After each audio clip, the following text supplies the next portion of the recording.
Every day we hear about new cases of violence, and the statistics are simply shocking. Every 2 hours, somewhere in the world, a woman dies at the hands of a man. This problem affects each and every one of us, regardless of age, gender, or social status. The story we will discuss in this episode is a stark example of how the pursuit of quick money and ill-considered decisions can lead to fatal consequences. A young Italian woman found herself trapped after being tempted by easy cash. She had no idea that her life was about to be shattered and that she would become the victim of a horrific crime. Our story's heroine, Carol Maltesi, was born in 1995 to a mixed Italian-Dutch family. Her mother, Giuseppina, was from Italy, while her father, Fabio, was from the Netherlands. Unfortunately, when Carol was still very young, her parents decided to divorce. Fabio moved back to his native country, while Giuseppina stayed in Italy to raise her daughter alone. It was a difficult challenge for the woman, as she had to work a lot, often far from home, to provide for her family. But despite all the hardships, Carol did not hold a grudge against her mother, understanding that she was doing everything possible for her sake. Carol grew up in the small provincial town of Sesto Calenda. From an early age, she displayed traits such as determination, decisiveness, and cheerfulness. Carol was a very active child. She took dance classes, loved horseback riding, and dreamed of traveling. In addition, she had a knack for learning languages and knew several foreign ones at a young age. But the girl's greatest passion was books. She could spend hours immersed in the world of literature. Despite all her talents and hobbies, Carol sometimes suffered from excessive boastfulness. But thanks to her openness, sincerity, and optimism, she easily made friends and attracted the attention of those around her. In 2015, the young Italian woman entered a technical university. It was during this period that her life underwent dramatic changes. She fell in love and became pregnant by her boyfriend.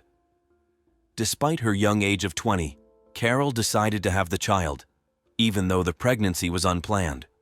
She sincerely believed that she would be able to cope with her new role as a mother. However, reality turned out to be much more complicated than expected. After giving birth to her baby in 2016, the young mother faced numerous difficulties. The child's father was also not yet financially stable, but despite all the hardships, the young couple was determined to cope with the challenges of family life. In an attempt to improve their situation, Carol, her boyfriend, and their young son moved to Verona, a larger city where they managed to find work. During this period, Carol got a job as a sales consultant in a shoe store. It seemed that life was gradually improving, and the young family, although not without difficulties, was coping with all the troubles. But already in 2019, another twist occurred in Carol's fate. She unexpectedly fell in love with another man, and, for several months, led a double life until the truth was revealed. Her betrayed boyfriend, the father of her child, decided to end the relationship, and Carol herself, who had long dreamed of change, supported this decision. Carol sought to start a new life with her beloved, who was living with his parents at the time, so she decided to temporarily leave her son with his father to give herself time to adapt and find ways to ease their fate.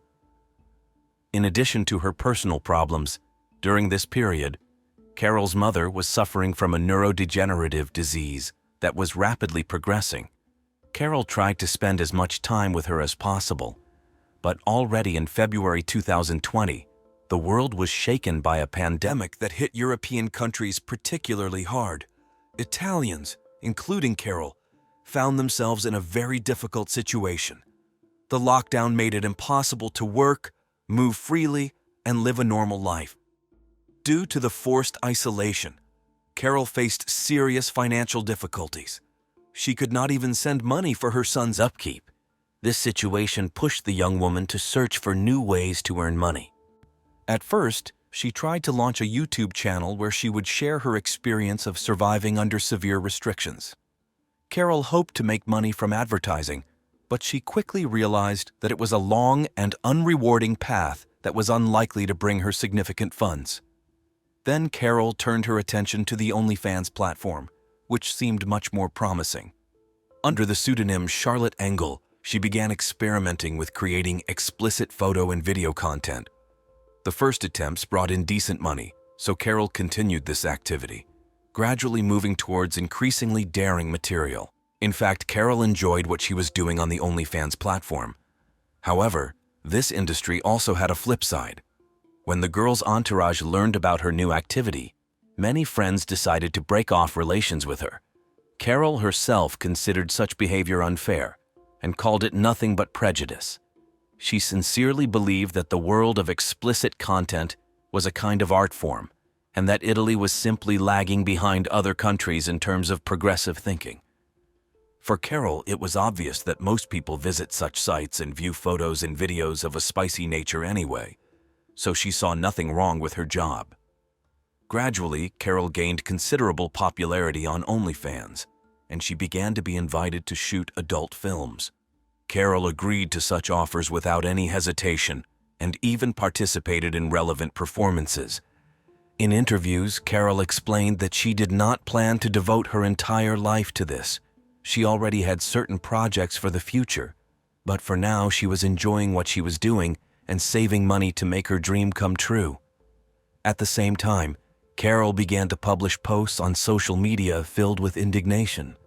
The judgmental attitude of others towards her new job forced her to talk about the psychological pressure and constant moral condemnation she faced because of her activity. Carol defended women's right to freely choose their field of employment. Despite understanding that her work was unconventional for most people, Carol felt that she was being undeservedly humiliated for her choice. But public condemnation was not the only problem the woman faced.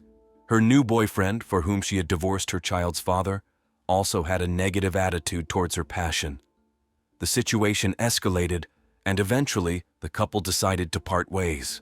At the age of 25, Carol found herself at a crossroads again and moved to the small town of Rescaldina, a suburb of Milan with a population of about 15,000 inhabitants. Here she tried to break with her dubious activity and got a job in a perfume store. But soon Carol returned to filming and quit her new job. It was in Rescaldina that fate brought Carol together with 42-year-old Davide Fontana, a banker and a rather well-known personality. The man actively ran his own culinary pages on social media, where he shared his knowledge about the history of haute cuisine and demonstrated his own achievements in this field. In addition, David was passionate about high-tech and photography, not traditional photography, but explicit photo shoots. As it turned out, Fontana had been married for many years and had a stable, loving relationship with his wife. But with the help of the internet, he realized another passion. He was looking for attractive girls who were willing to participate in spicy photo shoots. That's how he met Carol in November 2020. The man was enchanted by this girl, and soon a relationship developed between them. Despite the fact that Davide was married, he offered Carol sex for money, and she agreed. After some time in such a relationship, the banker realized that he had developed real feelings for his mistress. In March 2021, he confessed his infidelity to his wife and insisted on a divorce, exchanging a stable relationship for a fleeting affair with a young girl. At the same time, David deceived his wife by telling her that his new passion was named Deborah. Apparently, he was afraid that his wife would want to find Carol and take revenge on the family wrecker. One way or another, the couple began to live together, and their relationship became truly close. Davide helped Carol with the filming of explicit photos and videos, receiving a portion of her earnings in return. Carol turned into a celebrity in this industry and began to receive contracts from other countries. Her boyfriend knew that she was filming adult movies where she had sex with other men and participated in public performances. However, he seemed not to be bothered by this. But in reality, David was quite a jealous man, although this did not extend to Carol's work. Sometime after the beginning of their relationship, Carol's ex-boyfriend approached her and suggested renewing their connection. When Fontana found out about this, he became enraged.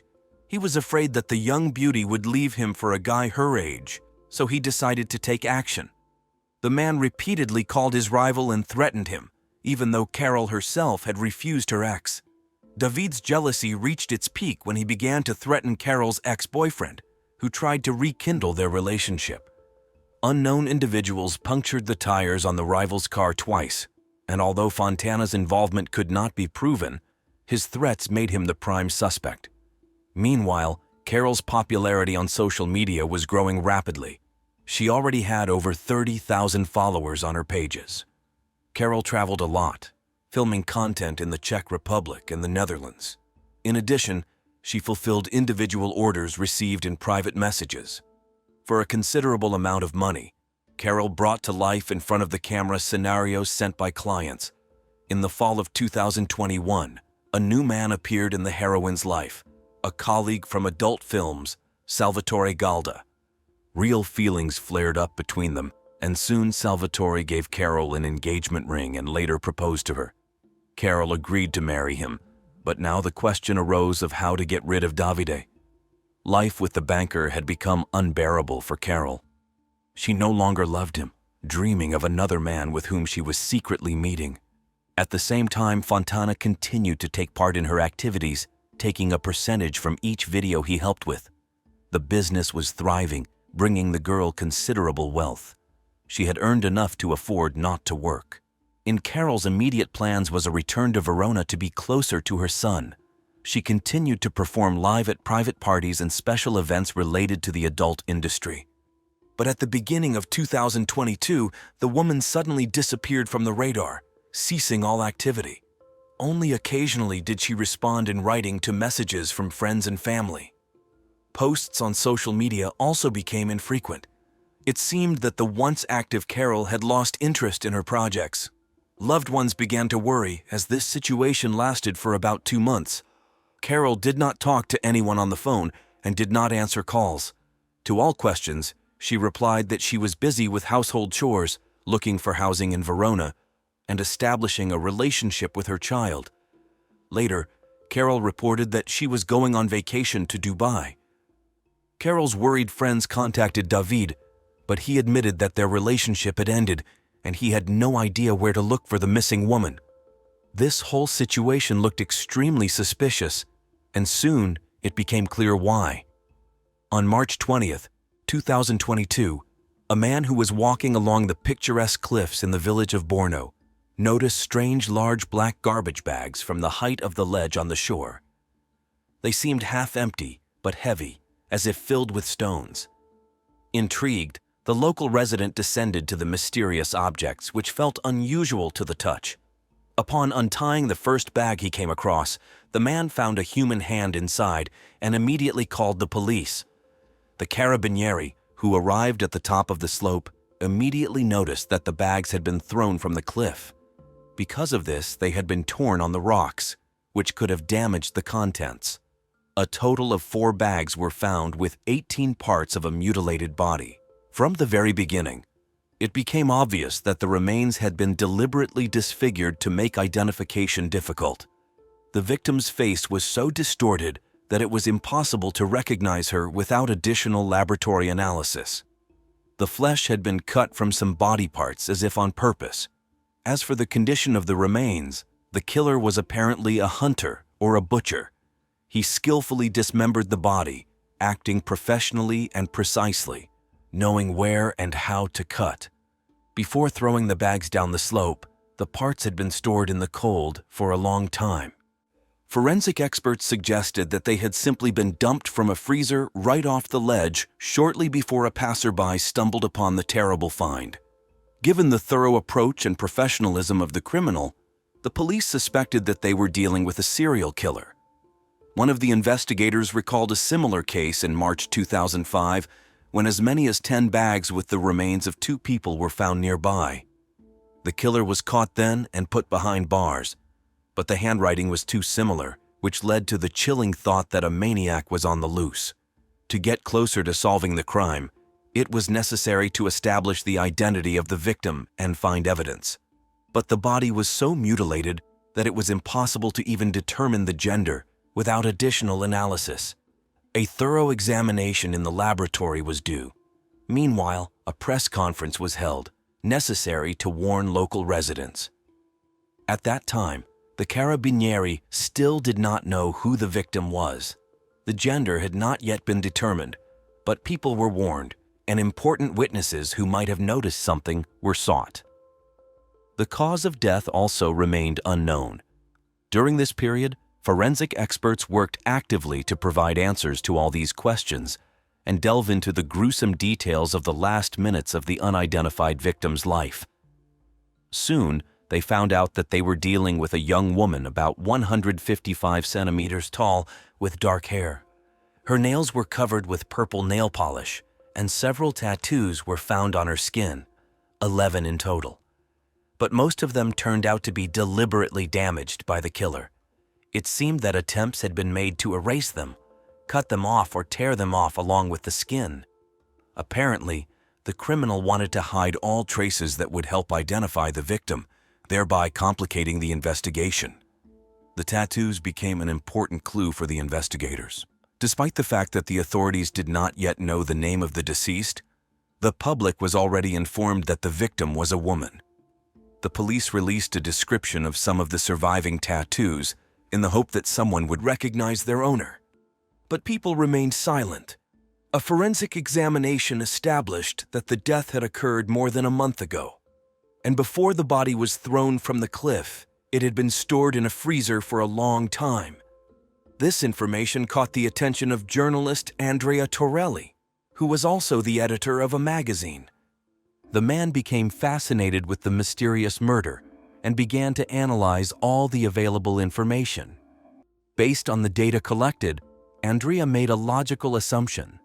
Firstly, the criminal was unlikely to want to transport the remains to such a remote provincial area. Most likely, he lived relatively close to where the body was found. Secondly, the journalist was convinced that the killer was familiar with his victim, which meant that she herself must have lived nearby. Of course, these were only guesses, but it was from them that Torelli began his investigation. A pertinent question arose in the reporter's mind. Why had there been no reports of a missing person who fit the description of the girl found? After all, more than a month had passed since her death. How did it happen that her relatives did not notice her absence and did not search for her? A breakthrough in the investigation occurred a week after the body was discovered, on March 26, 2022. A random witness contacted the police, claiming that he recognized the dead girl from Borno. He managed to identify her precisely thanks to the tattoos he had previously seen when Carol gave an interview under the pseudonym Charlotte. It turned out that the victim was an actress in adult films and actively maintained pages on social media. After comparing Charlotte's photos with her tattoos, the Carabinieri were convinced that it was indeed her. To obtain useful clues, the police released the deceased's pseudonym. Andrea Torelli continued his own investigation, delving into the details of the murdered woman's life. He found out that Carol had collaborated with 2 agencies at once. At the first film studio, they replied that she had not worked with them for a long time, did not answer calls or messages, so the management decided that she had simply left the business, as sometimes happens. They could not tell anything more interesting. At the second film studio, the journalist spoke with another actress from adult films who called herself a friend of the deceased. She provided the phone number used by Charlotte. Thanks to this data, it was finally possible to find out the victim's real name, Carol Maltesi. Andrea Torelli tried to call the girl's cell phone number several times, but to no avail. Then he tried to contact her through a messenger. And, surprisingly, someone allegedly answered the text message, claiming to be Carol herself. The journalist, under the pretext of an interview about the life of an actress in this industry, tried to arrange a meeting with her. However, he received a rude refusal in response. Andrea understood that it was not actually Carol responding, but the likely killer. The reporter was persistent and tried to continue the dialogue, persuading the so-called Carol to record a voice message or talk on the phone. Having received another refusal, Torelli changed his tactics. He reported that the body of a girl with identical tattoos, like in Carol Maltesi's photos, had recently been found. Therefore, he would like to talk and make sure that the actress was alive. The criminal probably did not know about the discovery of the body, and this news came as a real shock to him. Apparently, he was counting on the remains not being found for a long time, and then not being able to be identified. Fortunately, he was mistaken. The journalist continued the conversation, insisting on at least a 3-second conversation. But after that, the interlocutor simply disappeared. He stopped responding and reading messages. The reporter was convinced that he had just communicated with Carol's killer. He had 2 options for action. First, he could publish this information in his magazine. The news would become a sensation and make him famous. Second, he could turn to the police so that detectives could verify the information themselves. But then he risked the possibility of a leak of information that other media would publish. Moreover, the journalist understood that his intervention could end badly. After all, now the killer was aware that he was being sought, and therefore could try to flee to another country, hide somewhere in Italy, or resort to radical measures, take his own life. Despite all the risks and potential harm he could cause to the investigation, Andrea could also move it forward, and he did the right thing by first contacting the police. On the 27th, Torelli went to the police station and handed over the collected information to the Carabinieri. And only after that did he write an article in his magazine, but he did not provide all the details, indicate the victim's real name, or mention his communication with the killer. However, even such an article had the effect of a bomb exploding. After talking with Andrea, the criminal was already on guard. He began to monitor the news, so he quickly realized that the investigation was progressing and approaching him. Gripped by panic, he decided to report the girl's disappearance to the police, apparently to deflect suspicion from himself. On the day the article was published, Davide Fontana and Carol's fiancé named Salvatore came to the police station together. They filed a missing person report for the girl. They were immediately invited into an office for questioning, which lasted until 4 o'clock the next morning. On March 28th, official publications from other media appeared in newspapers stating that DNA examination had confirmed the identity of the deceased. It was Carol Maltesi. And the very next day, March 29th at 7:15 a.m., the Carabinieri again appealed to the public through the mass media. They reported that a 43-year-old man had been detained on suspicion of premeditated murder with aggravating circumstances. It turned out to be Davide Fontana, who had been nervous and confused in his testimony from the very beginning of the interrogation. At first, he claimed that he had not seen the girl for 2 years, but this, of course, was not true. In addition, it did not explain why the man decided to report the disappearance just a few days after her body was found. The investigators quickly managed to break the main suspect. Under pressure, Davide began to talk. According to him, on January 11th, he and Carol were filming a video commissioned by one of the fans of her work. The man admitted that it was a much more extreme recording than the ones the couple had made before. The customer asked to put a bag over Carol's head, tie her up, tape her mouth shut, and also beat her and hit her on the head with a hammer several times in the process. According to the script, Davide was supposed to torture the actress, and she voluntarily agreed to this. So the man started the actions on record. He dealt several blows to the head with a hammer and also beat the tied-up girl for a long time. When it was finally over and David removed the bag, it turned out that Carol was dying. She was still twitching in her death throes, so the killer, according to him, was worried that Carol was continuing to suffer. Allegedly wanting to relieve her from suffering, he took a kitchen knife and cut her throat out of mercy. From the suspect's confessions, it became known that instead of calling the police or an ambulance when Carol was dying, he first finished off his victim and then began to plan how to get rid of the body. For 3 months after the murder, he dismembered Carol's remains and stored them in a freezer. At the same time, the man used the murdered woman's cell phone, communicating with her relatives and friends through social networks and messengers. In this way, he maintained contact and created the illusion that Carol was alive. The criminal's testimony was confused and fragmentary. He often got confused and changed some details of the story. His entire story looked doubtful, and everything required careful verification. In the end, the detectives managed to recreate an approximate picture of what had happened. As it turned out, Carol really wanted to move to Verona to be closer to her son. Here, Carol planned to gradually end her career in the dubious industry. She no longer wished to take part in it and strove to become an ordinary person. Carol intended to marry her boyfriend Salvatore. On January 8, 2022, she performed at the club for the last time, and on the 11th, she was going to shoot a commissioned video with Davide for the last time. The investigation established that the order came from a fake account created by the banker himself. In it, he described in detail the perverse video that Carol was supposed to shoot. The scene included tying up, taping the mouth shut, a bag over the head, beating, and a blow to the head with a hammer. During the process, the man was supposed to find out the password to the girl's cell phone from her. This was part of a script conceived as the highest manifestation of domination over a person. Carol agreed, not even suspecting that by doing so, she was giving her executioner the opportunity to kill her.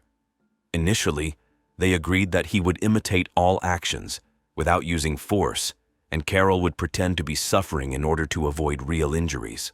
Instead, Davide acted at full force, getting carried away and crossing all boundaries. Obviously, all this was planned in advance, so the crime clearly had an intentional character. As soon as Davide found out the password to Carol's phone, he deviated from the script and began to brutally beat the girl until he beat her to death with a hammer. For several days, the killer came to the filming location and looked at the lifeless actress, satisfying his sadistic needs. After that, the man went to a hardware store, where he bought a hacksaw, large scissors, an electric saw, and spare blades. The banker also ordered a large freezer and a brazier, using Carol's phone to do so. It was the brazier that caused the severe burns that the police found on her body. On January 14th, Carol was supposed to go to Paris with her boyfriend Salvatore, but Davide told him that Carol had contracted COVID and was self-isolating. The fiancé believed it, because many people in their circle were sick. He unsuccessfully tried to contact Carol under various pretexts, but Davide refused each time, referring to her poor health.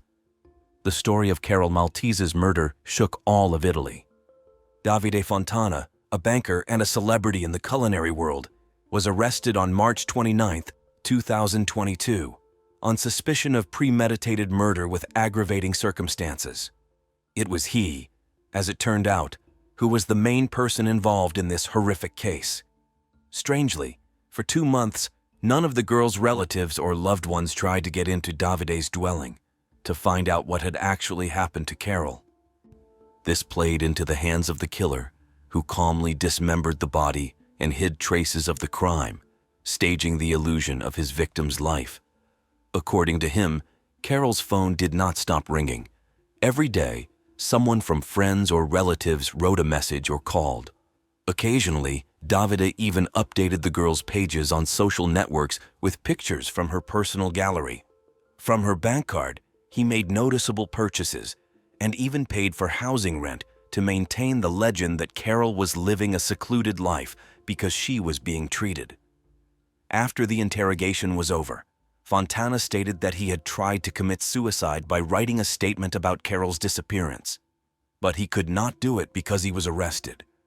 However, no one believed this, because for 3 months, while the man was enjoying the crime he had committed and hiding its traces, he had enough time for suicide. Court hearings in the Carol Maltesi case began on November 24, 2022. The lawyer insisted on the version of unintentional murder. They say Davide got carried away with fulfilling the client's order and accidentally killed his beloved girl. But prosecutors convincingly proved that it was he who created the fake request for this cruel video, which means that the massacre was planned in advance. The password to the victim's phone also became known to the criminal not by chance. He wanted to buy time by responding on behalf of Carol and deceiving her loved ones in order to have time to get rid of the body. The prosecution believed that the motive for the crime could be jealousy or greed. Carol's relationship with Salvatore was developing rapidly. The couple was planning a wedding, and Carol was going to move out from Davide. For him, this meant the loss not only of a mistress, but also of the income he received from their joint filming. However, considering Carol's main occupation, regular sex with different men in front of the camera for money, the version about jealousy did not look too plausible. Davide never showed jealousy about the girl's work at several studios at the same time, but as soon as she decided to end her career and start a family with another man, he immediately killed her.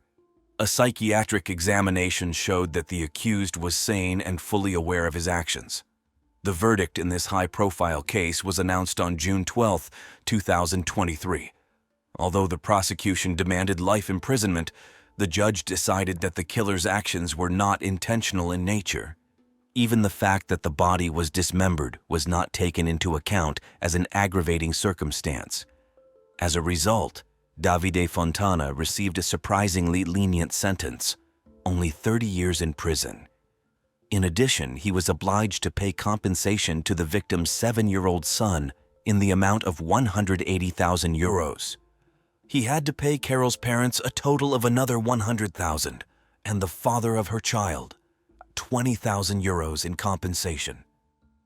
Such a court decision shocked the Maltese family. Davide's involvement in similar murders in the past could not be proven. Journalist Andrea Torelli, who took an active part in this case, wrote a book about the course of the investigation. In it, he told in detail how his intervention helped expose one of the cruelest murderers in the history of Italy. Dear friends, here we have come to the end of this sad and instructive story. The tragic fate of Carol Maltese makes us think about many things: difficult life choices, the price of quick earnings, the importance of valuing one's own life and safety. Every person has the right to choose their own path, and we cannot condemn Carol for her decision to become an actress in adult films. But at the same time, we must understand that any profession has its risks. Just as a policeman is exposed to the danger of being killed by a criminal every day, work in the adult entertainment industry, unfortunately, can also be extremely dangerous. Carol's story is a bitter lesson for all of us. It teaches us that we should not make important life decisions hastily, guided only by the desire to make money quickly. Sometimes what seems like easy money can turn into a terrible tragedy. Before taking a serious step, it is worth stopping and thinking not twice but 3 times, to weigh all the pros and cons, to assess the possible risks and consequences. Of course, each of us dreams of financial stability and prosperity, but are money worth risking one's health, safety, and sometimes even life for? Isn't it better to earn less, but be able to enjoy every day lived, to feel protected and needed by one's loved ones? Let us be wiser and more prudent. Let us not allow greed and the desire for easy gain to cloud our minds. Let us not be afraid of hard and honest work. Let our path to success be longer but safer. Let us value every moment spent with family and loved ones, because no money can bring back a lost life. Justice in this world can sometimes be cruel and relentless. Davide Fontana, Carol's killer, received only 30 years in prison, too lenient a punishment for such a terrible crime. But can any term behind bars return a mother to a little son or a daughter to her parents? If only it were possible to turn back time and convince Carol not to take that fatal step. But what happened, happened. Now we can only learn important lessons from this tragedy and live on, not repeating others' mistakes. Let Carol's death be a reminder to each of us. Life is priceless and fragile, so cherish it and do not subject it to unjustified risk. In conclusion, I want to address all of you, dear viewers. Thank you for being here throughout this difficult story. I know that sometimes it was painful and scary for you, but you found the strength to listen to Carol's story to the end. I hope it did not leave you indifferent and prompted you to take a fresh look at some things. And most importantly, take care of yourselves, my dear friends. Value each new day spent in the circle of family and loved ones. Do not risk your lives for the sake of illusory promises of quick enrichment. Remember that there are things incomparably more important than money: your health, your dreams, your feelings. The Cecil Hotel in Los Angeles has a sinister reputation. Over nearly a century of its existence, it has been the site of numerous tragedies and mysterious events. But even against the backdrop of this grim history, the case of Eliza Lamb stands out. What happened to the 21-year-old Canadian student within the walls of the Cecil in 2013 still haunts those seeking the truth.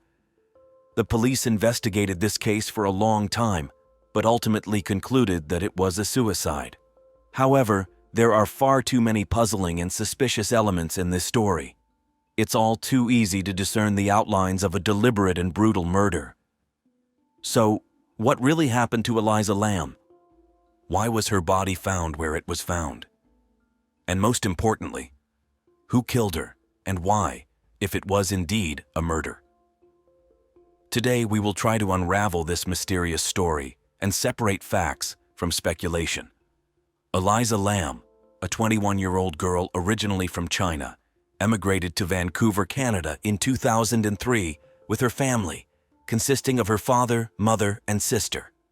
Thanks to the large Chinese diaspora living in this city, adaptation was quick for all family members.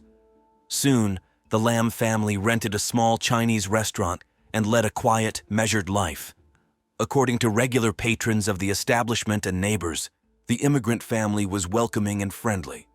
Eliza, a brown-eyed girl with dark hair, was fluent in English, although she had vision problems. She was a first-year student at the University of British Columbia, which ranks 40th among 17,000 universities worldwide.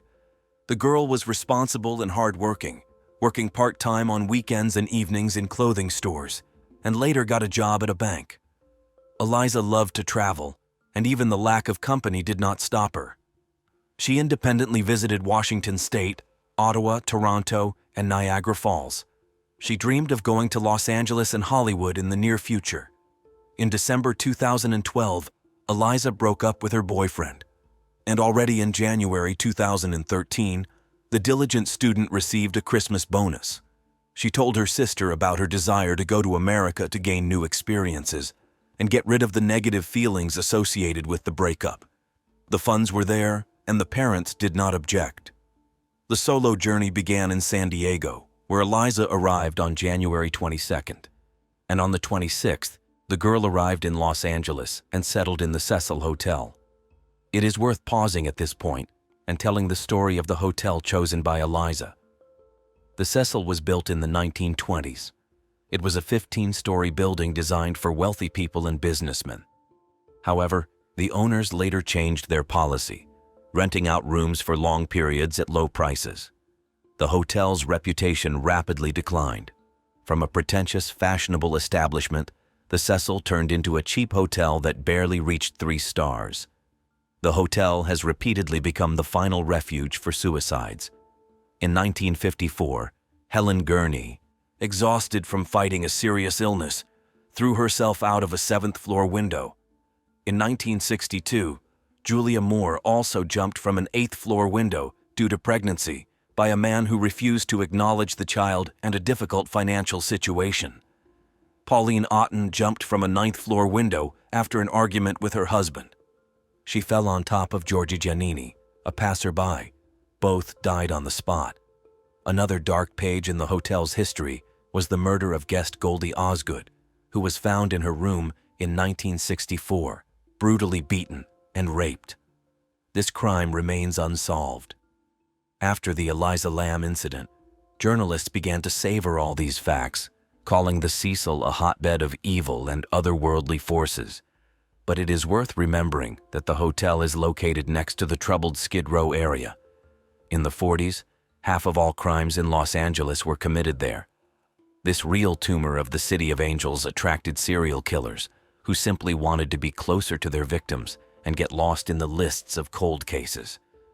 As for the suicides, everything is quite prosaic here as well. People who had financial and personal problems often stayed at the hotel with an unfortunate location and low prices. All suicide cases were investigated. Over 90 years of the Cecil's existence, only one murder occurred there, which is not that much. It is hardly possible to confidently state that the hotel is run by evil forces based on one case. This is a typical example of a cheap hotel where criminals and people with mental disorders sometimes stay. Finally, let's return to Eliza Lamb. She checked into the hotel on January 26th and intended to leave on February 1st. According to the employees, the girl behaved normally, did not demand anything, and spent most of her time outside the hotel. So it was not possible to establish exactly what Eliza was doing from January 26th to 29th. On the 29th, she left a text message on Tumblr. "I'm staying in a terrible hotel. By the word terrible, I mean tasteless. But it was built in 1928. It's Art Deco. So yeah, the hotel is cool. I think Baz Luhrmann should have filmed The Great Gatsby here." What Eliza did on January 30th is unknown. On the 31st, the staff saw her in the lobby. She was talking to her parents. Around noon, she visited a bookstore. On February 1st, Eliza did not call home. The girl had a particularly strong connection with her family. There was an agreement that she would call them every day, which she did with pleasure. After waiting until the evening of the first day of February, her father called Eliza himself. There was no answer. Then, around 8 in the evening, he called the reception. The duty manager reported that the stay at the hotel had expired on February 1st. Since the reservation was not extended, the staff vacated the room, and her belongings were waiting in the storage room. The manager did not know where their owner was. The Lamb family immediately went to the nearest police station. An officer helped them file a report dated the 1st. On February 4th, the case from the Los Angeles Missing Persons Department almost immediately went to the Homicide and Major Crimes Division. The reason for this decision is unknown, as there was no data on the commission of crimes against Eliza Lamb. Perhaps the police acted preemptively. Or maybe they found coincidences with previous crimes. In any case, the disappearance of the Canadian student was handled by detectives from the most prestigious and competent criminal investigation unit. On February 5th, they arrived at the hotel. On the same day, 2 dog handlers with dogs were called in and began to inspect the building. They even checked the technical floor. This floor could be reached by elevator, but it was impossible to exit without a special key. The roof, which was locked with an electronic lock, was also checked. The opening was recorded on the hotel security alarm panel. There was no data on unauthorized opening or lock breakage. The police decided to play it safe. Search activities involving dogs did not yield any results. Eliza's fate remained unknown.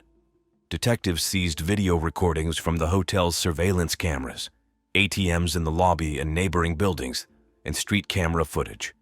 They had to analyze 800 hours of video recordings from January 31st and February 1st. While viewing the video recordings, the police came across a stunning find. The camera captured the missing girl in the elevator a few hours before her death. Other cameras did not record Eliza Lamb leaving the hotel, so she remained inside. From the data that came from Canada, it became known about Eliza's diagnosed bipolar disorder. This is a veiled name for psychosis, which is characterized by an alternation of 2 states: lethargic, depressed, and excited active. The disease had a mild form, and according to the doctor, did not pose a danger to others or to Lamb herself. She took medication with her on the trip. On February 19th, the story of the missing Canadian student made an incredible zigzag. On the evening before and the morning of the 19th, several hotel guests complained about an unpleasant smell and strange color of the water.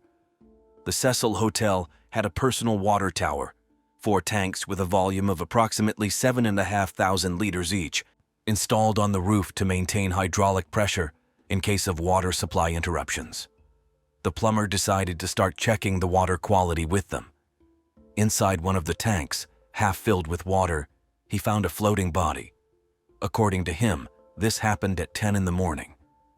At 12:49, a patrol officer officially reported that he saw a naked female body in the water. At approximately 1 o'clock, a whole column of firefighters and police officers began to pull the corpse out of the tank. Residents of Los Angeles watched the operation live. The television broadcast was conducted from helicopters of several TV channels. In addition, a whole flock of reporters settled on the roofs of neighboring buildings and near the entrance to the hotel. At 3:45, The body was pulled out of the tank. At 4 o'clock, the identity of the deceased was established. It turned out to be Eliza Lamb. No one doubted this. On the evening of the same day, all residents of the United States learned about the incident. In the water tank, where the female body swollen from decomposition was floating, they found black men's shorts size M, a green t-shirt size L, a set of black lace underwear, a pair of black sandals, a red fleece jacket size XS with a hood and zipper, a wristwatch, and a key card for the Cecil Hotel. The absence of important items is surprising.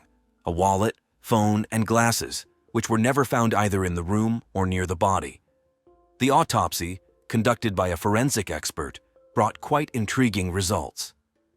Of the intravital bodily injuries, 2 skin defects were identified under the knees of both legs. Abrasions 2.5 centimeters long on the right leg and about 1 centimeter on the left.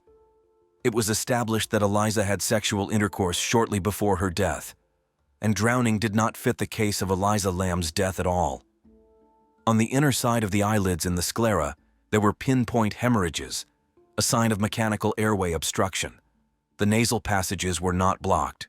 This meant that after the body was removed from the water, there was no abundant discharge of foamy liquid from the lungs, and the release of foam is a significant sign of death by drowning. There was no water in the lungs, which means there was no reflex inhalation underwater. The girl got into the tank without breathing or with weakened superficial breathing. But Eliza Lamb's death was announced as a result of drowning. Thus, Lamb's death, which was not a drowning, was still declared a drowning. The police seized the medications that Eliza Lamb took on the trip. Trace amounts of drugs were found in the liver, but the peak of action had passed long before death. They did not cause the death. On June 21st, the Los Angeles police put a bold end to their investigation, concluding that Eliza Lamb committed suicide due to an exacerbation of bipolar disorder. Law enforcement agencies chose the path of least resistance, blaming the victim herself. How familiar this is. I wonder when they will start punishing law enforcement officers for negligence and unwillingness. Despite the fact that the Los Angeles police put an end to the investigation, recognizing Eliza Lamb's death as a suicide due to an exacerbation of bipolar disorder, the public was not quick to agree with this. There were too many strange and incomprehensible things in this story to simply take and believe the official version. Both journalists and people who were simply not indifferent to the event saw a mystical trail in it, the dark intervention of otherworldly forces. But is everything really so mysterious? Perhaps it is worth looking for a more rational explanation. Let's agree with the police conclusion for a minute and consider this case from the point of view of suicidology. People who are prone to suicide have certain characteristic signs of behavior that an experienced specialist will notice immediately. From 70% to 90% of potential suicides in one way or another inform their loved ones, relatives, friends, about their intentions. But Eliza Lamb did nothing of the sort, no alarming conversations or hints. Most women and girls who try to commit suicide do not die the first time. They either get scared at the last moment or just want to attract attention to themselves. Usually, the second or third attempt becomes fatal, although some practice this much longer. But Eliza, as far as is known, did not have any previous suicide attempts at all. The main reason for suicide is unbearable mental and physical pain that a person seeks to get rid of at all costs. But Eliza had a completely legal and effective way to deal with this: individually selected medications that she took under the supervision of a doctor. Why would she kill herself if the suffering could be overcome with medication? By the way, about the doctor. Eliza was being treated by the well-known psychiatrist Sarah Scarf, who had an impeccable reputation and many years of experience.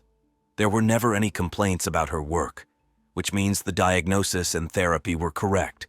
And if Eliza really had suicidal tendencies, Sarah Scarf would certainly have noticed it. After all, suicides, even unconsciously, give a lot of signals that an experienced specialist recognizes unmistakably. but the doctor was so confident in the stable condition of her patient that she calmly let her go on an independent trip abroad.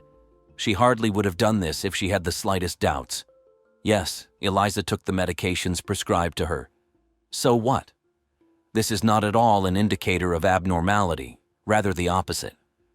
A person who follows the doctor's recommendations and regularly takes medication is usually quite adequate, able to control emotions and cope with stress. Moreover, with bipolar disorder, there are never hallucinations or delusions. Toxicological examination showed that on the eve of her death, Eliza did not drink alcohol or use drugs, and this could have exacerbated the manifestations of the disease. Another argument against suicide is the complete nudity of the body. Women who commit suicide never undress, because even in the last minutes of their lives, the thought that someone will lustfully examine their bodies is unbearable for them. But according to the official version, it turns out that Eliza undressed completely, threw all her clothes into a tank of water, and jumped in there herself. Isn't that strange? Moreover, death by drowning is terrible and painful. If the girl really wanted to end her life, she would have chosen something faster and simpler. Well, at least a jump from the roof. Fortunately, she was there. By the way, guests of this hotel who committed suicide usually jumped from windows, not drowned. Perhaps the key to this strange story lies in the video that captured Eliza Lamb's last minutes of life. The police released this recording on February 13th, but there is one nuance here. In fact, the camera took these shots not on January 31st between 2 and 3 o'clock, as officially stated, but in the first half of February 1st. This was done so that investigators could check the testimony of eyewitnesses about the girl's last day of life. That is, the recording that got on the internet is not the original. So, the recording that got on the internet and caused such a stir is not actually the original. Before making the video public, forensic experts worked on it a lot. Some fragments were slowed down, some were accelerated, the date and time were hidden, and individual moments were cut out. Perhaps this was done because someone who was next to Eliza in her last hours got into the frame, and the investigation decided to hide this information. But even from this castrated video, certain conclusions can be drawn. Let's start with the fact that the girl enters the elevator on the 14th, the highest of the residential floors. She leans towards the buttons, presses them along with the door hold button. She is wearing the same clothes that will later be found at the bottom of the water tank. There are no glasses or, it seems, contact lenses on her. Eliza has to lean over to see the numbers on the buttons. The girl's movements are unhurried. She calmly stands in the corner of the cab. Analysis of her nonverbal behavior proves that Eliza is in a relaxed state, not feeling fear or anxiety. This is evidenced by the position of her arms and legs. It seems that she is waiting for someone, but some time passes, and no one enters the elevator. Then, Eliza approaches the exit, quickly looks out into the corridor, presses herself against the wall, almost in the same place where she was standing before. And a second later, she abruptly steps towards the elevator control panel, presses her back against the wall, as if she wants to be in the zone of invisibility. This maneuver looks more playful than anxious. Body language reveals embarrassment, but not fear at all. However, no one looked into the elevator, so after a short wait, Eliza slowly looks out into the corridor again, watching the part of it to the right of the elevator. The girl glances to the left, probably assuming that the one she was waiting for had already passed while she was hiding in the corner. Then, she jumps out of the elevator on both legs. Experts regarded these actions as foolishness, a game. Eliza clearly did not feel danger and was not really hiding. Further, remaining in the corridor, the girl moves to the left edge of the doors and disappears from the camera's view for a moment. Then, in the frames, you can see the edge of her skirt and part of her shoulder. Eliza slowly raises her arms above her head. Most likely, she is fixing her hair. Analysts see these actions as an expression of sexual interest. Having dealt with her hair, she returns to the elevator. Her arms are widely spread. Lamb is trying to calm down. She is in a state of strong emotional excitement.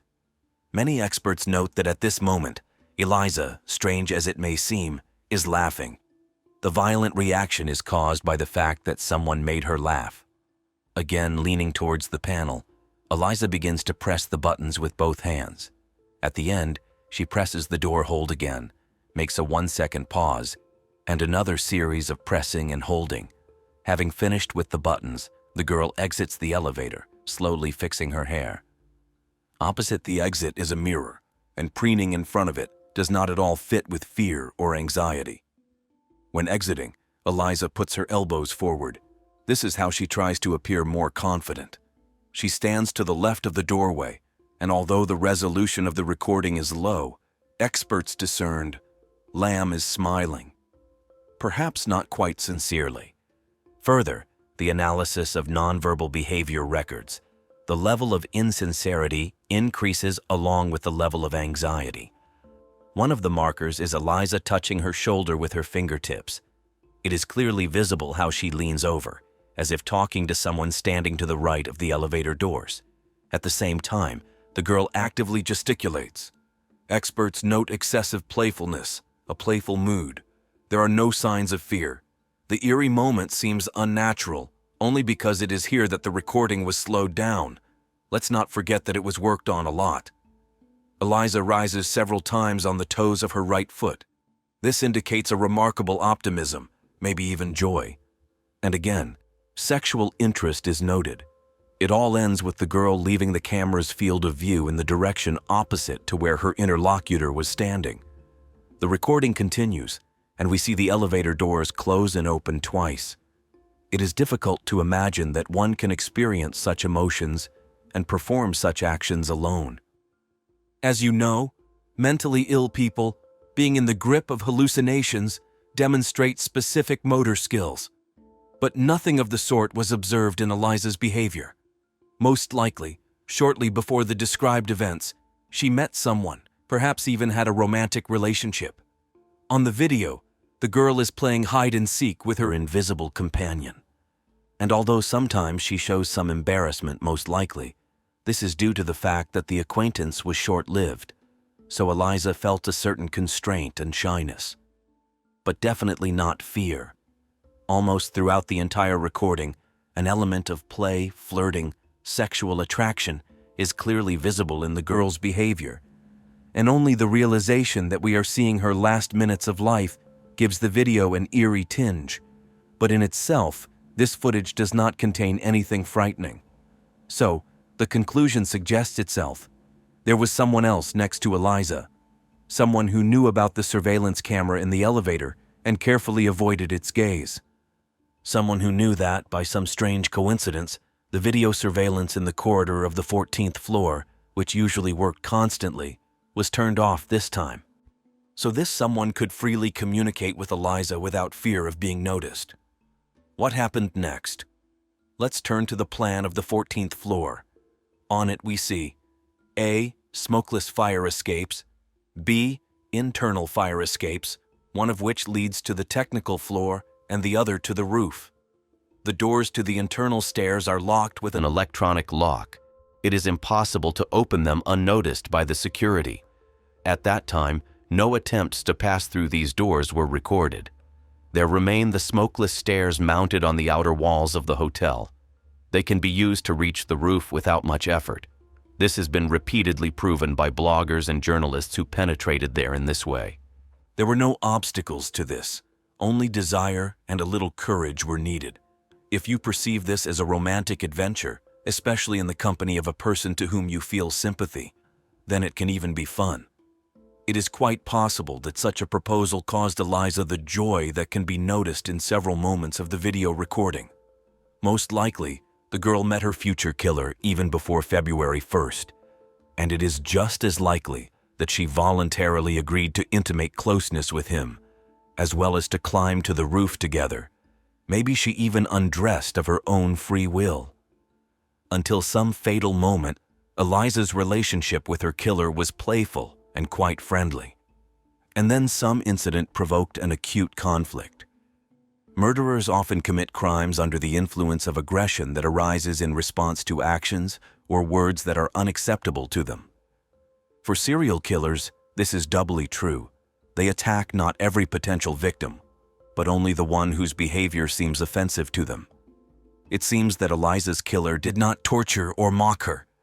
Most likely, he used a chokehold with his forearm, a technique from which even an adult man loses consciousness in just 15 seconds. This method has two important features. Firstly, it does not leave visible traces, and secondly, it leads to rapid loss of consciousness without the ability to resist.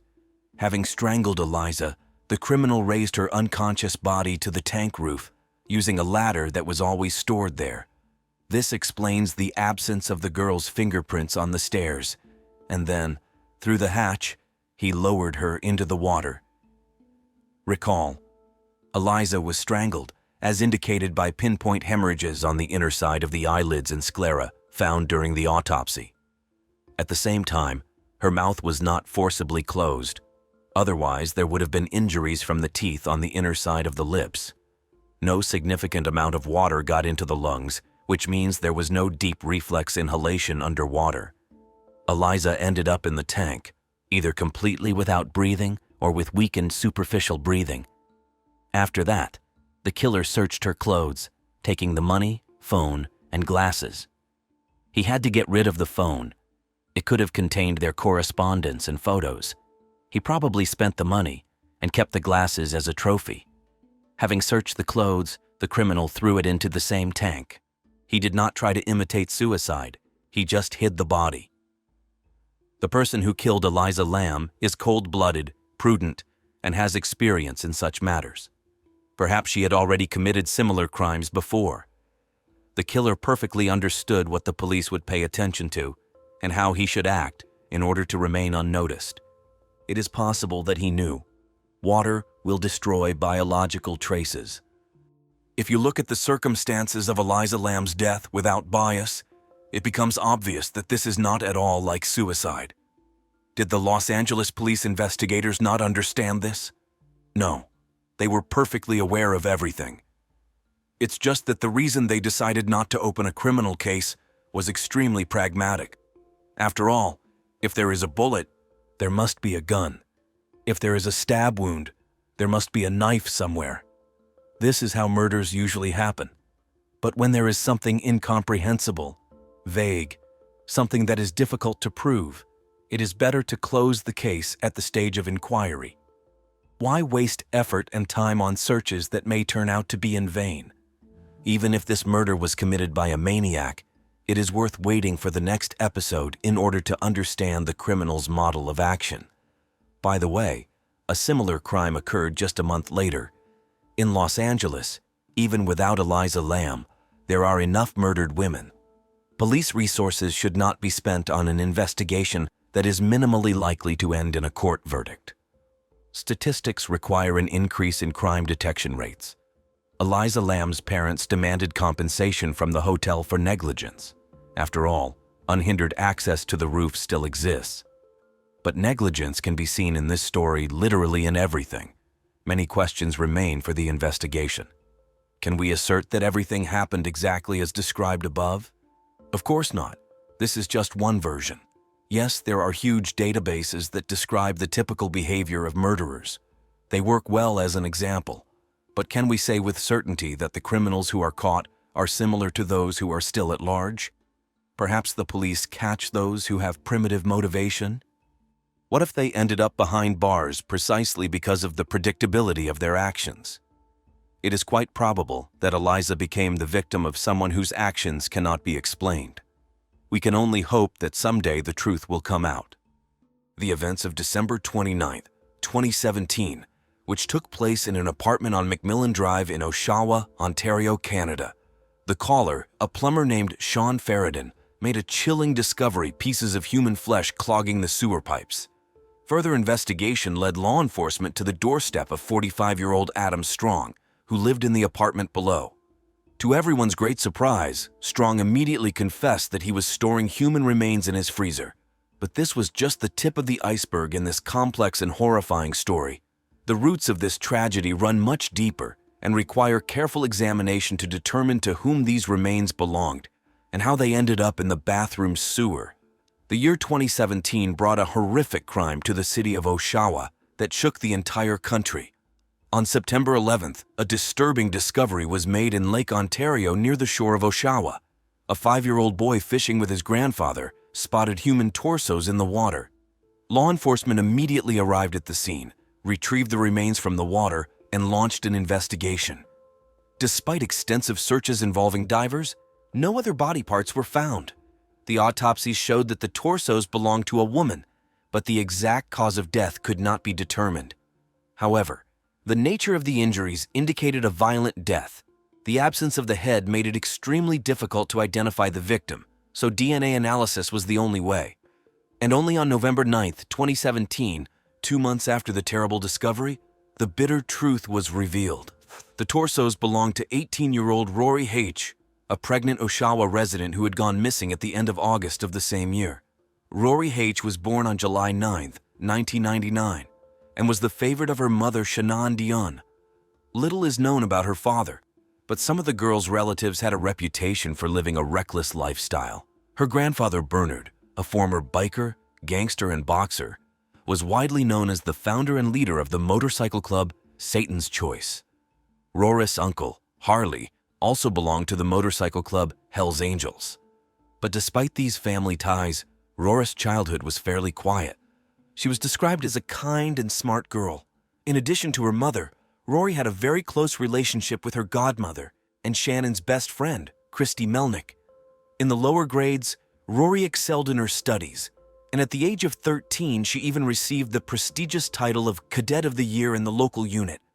But everything changed for the worse in the first year of high school, when someone introduced her to drugs, which led to addiction. The next years of Rory's life were filled with turbulence, and drugs became an integral part of her existence. In an attempt to finance her addiction, she resorted to prostitution, causing even more suffering for her mother. Shannon, in desperation, turned to Child Protective Services for help, hoping to save her daughter. Fortunately, in early 2017, Shannon's efforts paid off. Rory finally began to take steps to change her life. She found a job, returned to school, and seemed to find stability by moving in with her boyfriend, Tony.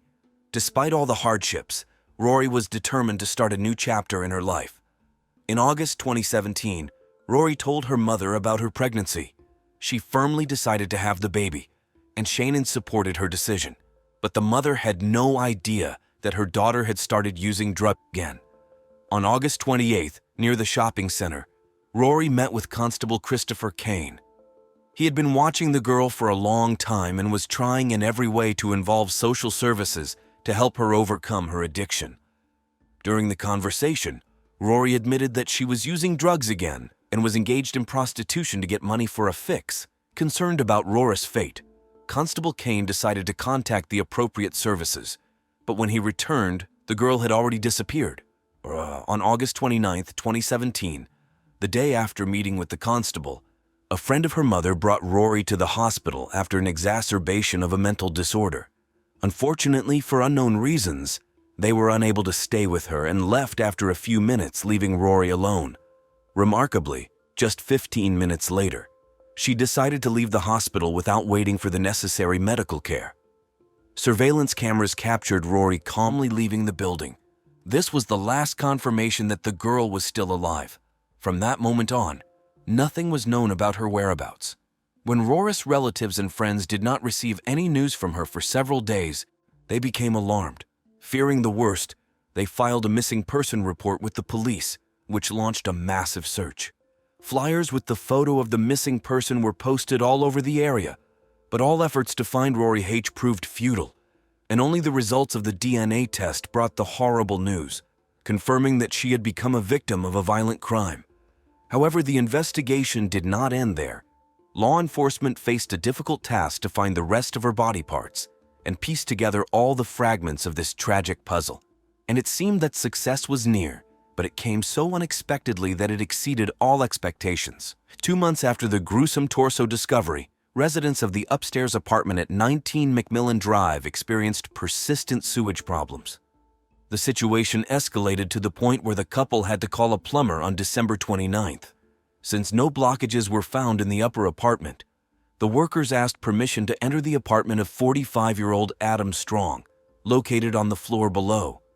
When the plumber started working in his toilet, the air filled with an unbearable stench, different from the usual smells.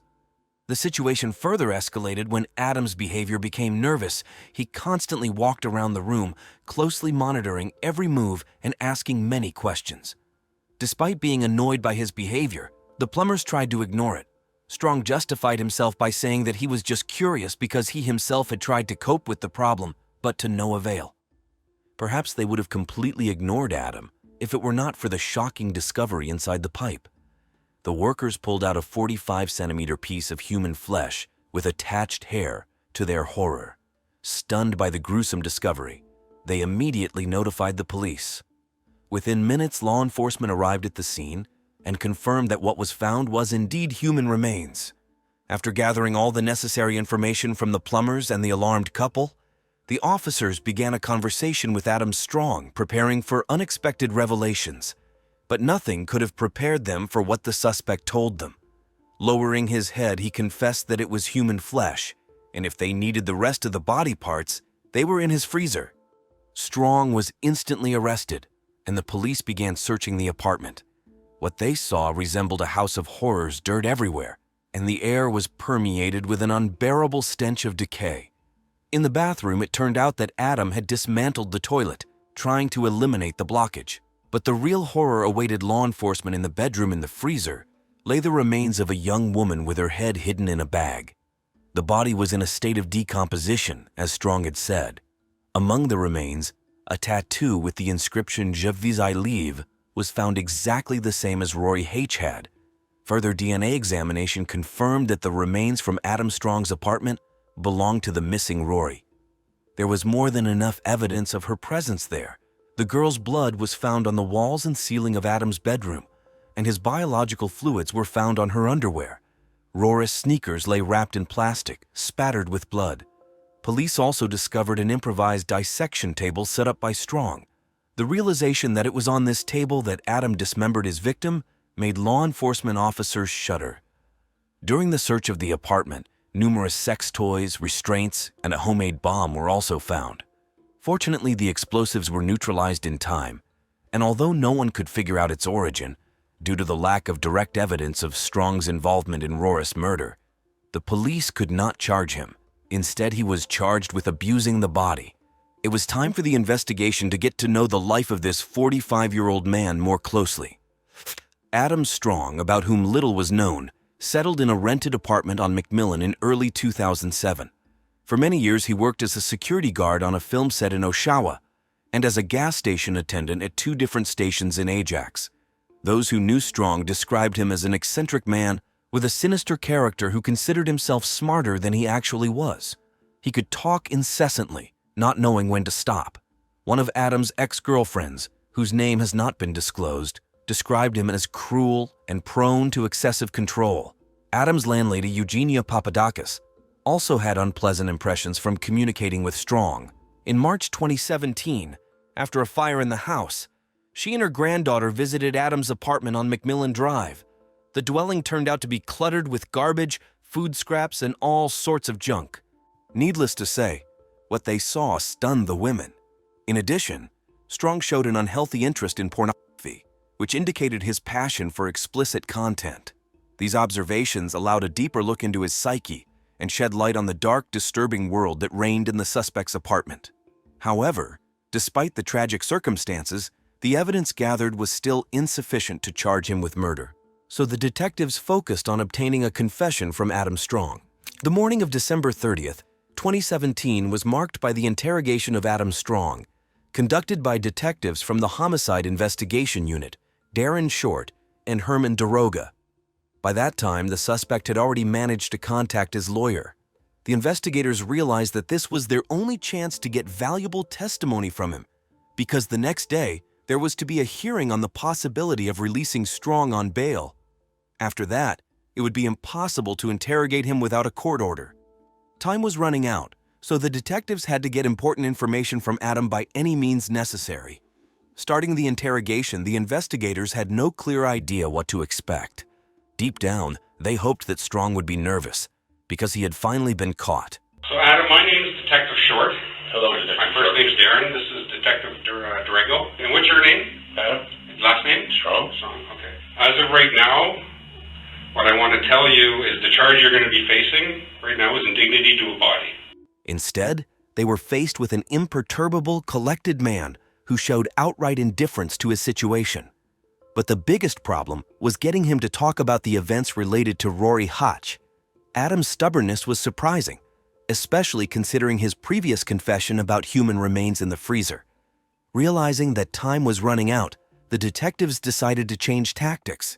They tried to touch Strong's emotions, hoping to awaken at least a drop of remorse or sympathy for the victim and her loved ones. However, all attempts by investigators to get the desired answers were shattered against a wall of evasions and changes of subject. How did you know Rory? I'm not saying anything, I'm sorry. Did you kill Rory? Sorry, I'm not saying anything. Adam's responses were shocking, but the only thing that seemed to affect him were photos of Rory, which he refused to look at. It was obvious that the suspect could no longer bear her gaze, and although the evidence gathered was quite enough to prove Rory H's presence in Adam's apartment, the ultimate goal of the detectives was to Uncover the truth about what happened and what led to the girl's tragic death. Unfortunately, Strong proved to be a tough nut to crack. No answers to questions about Rory. 2 hours later, it became obvious that the interrogation had reached a dead end. Adam's refusal to provide anything substantial raised more questions than answers. Having failed to succeed, the investigators reluctantly decided to stop the interrogation. What exactly brought Rory H and Adam Strong together remained a mystery. Fortunately for the detectives, the suspect was not released on bail, so he remained in custody. Meanwhile, Oshawa police continued to search Adam's house, hoping to stumble upon new evidence and clues. The coroner's report on Rory's autopsy shed some light on the circumstances. It turned out that the girl's body had numerous injuries, including skull fractures. However, the forensic expert could not say with certainty whether these injuries were inflicted before or after her death. In addition, traces of drugs were found in the victim's body, and signs of the use of a restraining device were found on the body. Among the findings in Strong's house, the detective's attention was drawn to a bent hammer on which Rory's DNA was found. Investigators suggested that it was the murder weapon. However, even this was not the most shocking discovery, even when it seemed that nothing more would be found. In July 2018, 7 months after Adam's arrest, a hunting knife covered in human tissue was found in a kitchen drawer. Examination showed that the DNA found on the blade did not belong to Rory. Instead, it matched the genetic profile of another girl, Candace Fitzpatrick. Candace was born on February 3, 1989, and little is known about her childhood. The girl's parents, William Fitzpatrick, and a woman whose name has not been disclosed, divorced. After that, William moved to Alberta, and Candace stayed with her mother in Oshawa. Her life was chaotic and disorderly. At some point, she ran away from home, forcing her father to go looking for her in Oshawa. After reuniting, Candace declared her desire to live independently. And by the age of 19 in 2008, her life had turned into complete disorder. Like Rory, Candace was a troubled girl who struggled with drug addiction and engaged in prostitution to get money for her next fix. She could disappear from home for days or weeks at a time, but always returned. Until March 2008, from then on, her relatives never saw her alive again. William, growing increasingly worried about his daughter, launched a massive search throughout Oshawa. Oddly enough, an official missing person report for Candace was only filed with the police in 2010, 2 years after her disappearance.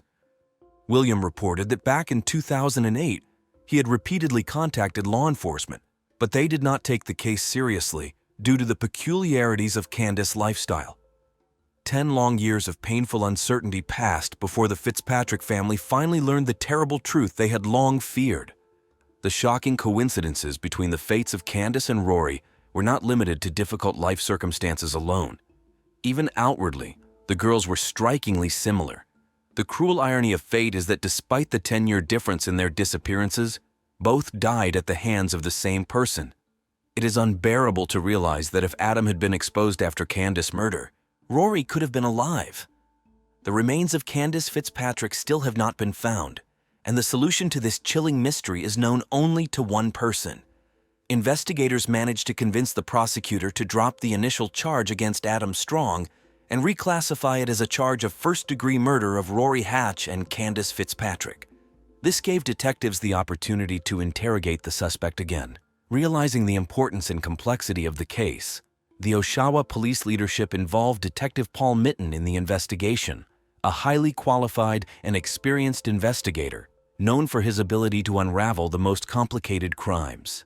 On November 18, 2018, 11 months after the first interrogation, Adam Strong again found himself face-to-face with the investigation.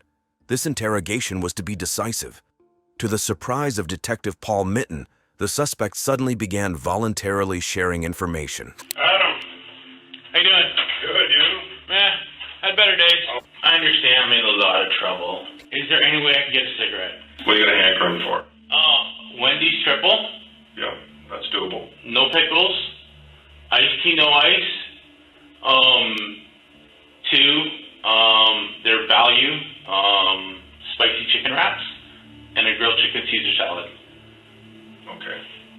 Is that outrageous? No, that's doable. I don't know how appropriate this is, but I'd like you to pass on to her mother and her father my condolences. I would like to, and I've fielded this to my lawyer, and he's not interested in it, and I don't understand why, of spilling the beans and being as comfortable as I can in jail. Not like $100,000 like Picton, but like an allowance. I don't know. I don't know. Like internet access, like a TV. Like I don't have anybody who's gonna buy me a TV. She's definitely deceased. Yes. Yes. And you clearly have said, yeah, I disposed of her. Yes. Yes. Tried to, but unfortunately was foiled by inadequate plumbing. Yeah. And that's a freaking shame. Not for me. For me. Yeah, for you. Yeah. You sound really selfish when you say that. Sorry. I don't expect to get out of the jail free card. I don't. I just want to be comfortable in jail, man. Okay. I didn't feel it. I'm really sorry. Obviously, hours leading into a couple of days, I would imagine. No, it was all done in one evening. Oh, really? Oh, yeah. Like this was all one piece, and then this was all one piece. I couldn't. Yeah. Really? Sorry, man. I don't remember. Really? Yeah. It wasn't important to me, man. I hope one day the light bulb goes off for you. Not that you're finding remorse, but just for you to realize you could help some people feel better. Yeah. Adam was convinced that their conversation would be limited exclusively to the topic of dismemberment of bodies. He did not even suspect that his own careless confessions and slips of the tongue would allow investigators to draw key conclusions about the entire chronology of events related to the horrific crimes. The interrogation lasted 10 grueling hours and ended only when Detective Mitten felt he had obtained all the necessary testimony. Is it safe to assume as an investigator that Candace is I can't go into that. similar? I can't go into that. How did you meet Candace? You know what? So long ago, I have no idea. Do you remember if you met her like more than once, or was it just one time you met her? Sorry, because every time she came to my house, she left my house. Under her own power. Candace, given the fact that we're gonna assume because of tissue found on that knife, Yeah. the gutting knife, that came back as Candace's. Why not use that on Rory? Didn't even think of it. Because her DNA wasn't found. Didn't even think of it.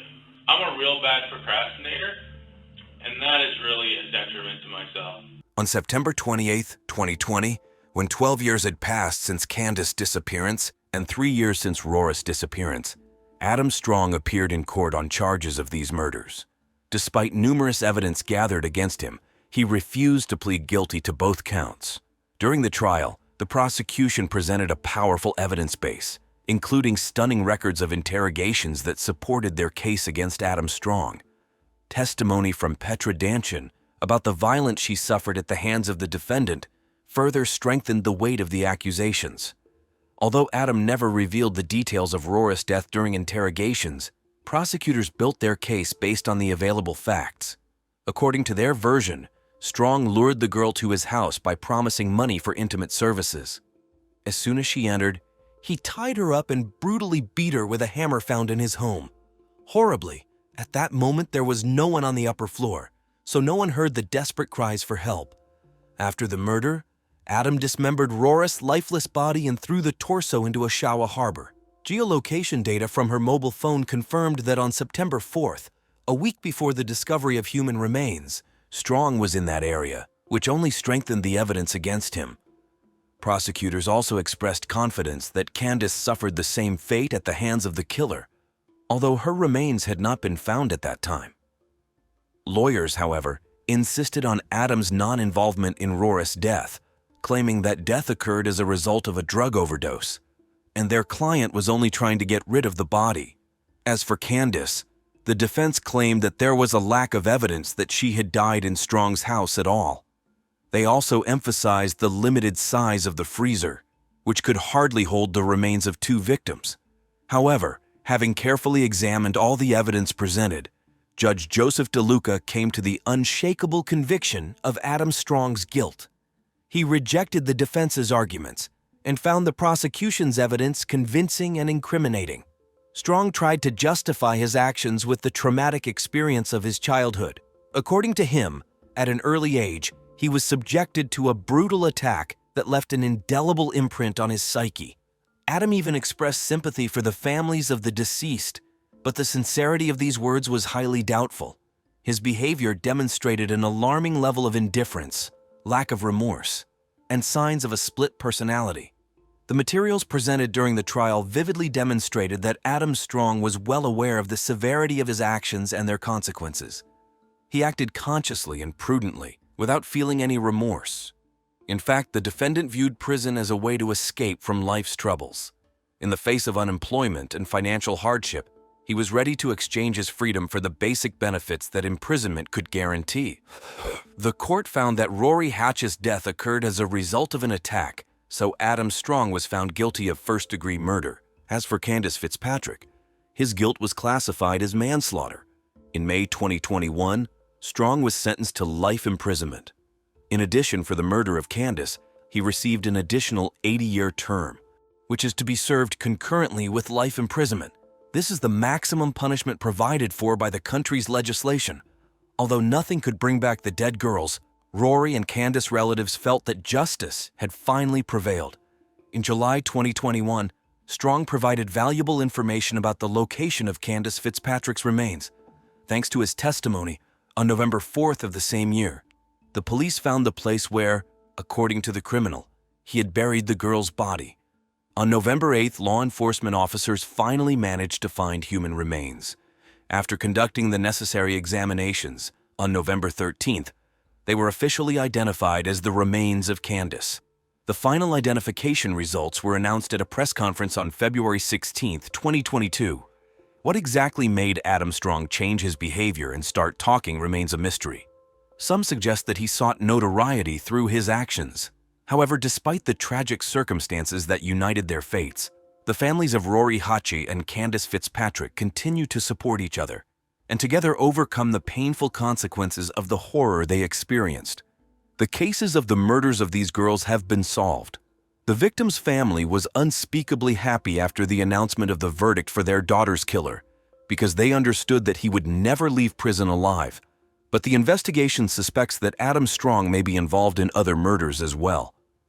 In June 2022, during a search of his apartment, the police seized some physical evidence. However, the details of this finding are being kept secret while additional investigations are ongoing. Let's consider the main reasons that led to this tragedy. 1. Drug addiction Both victims, Rory and Candace, struggled with drug addiction. This made them vulnerable and forced them to engage in risky behavior such as prostitution to finance their addiction. 2. Social isolation.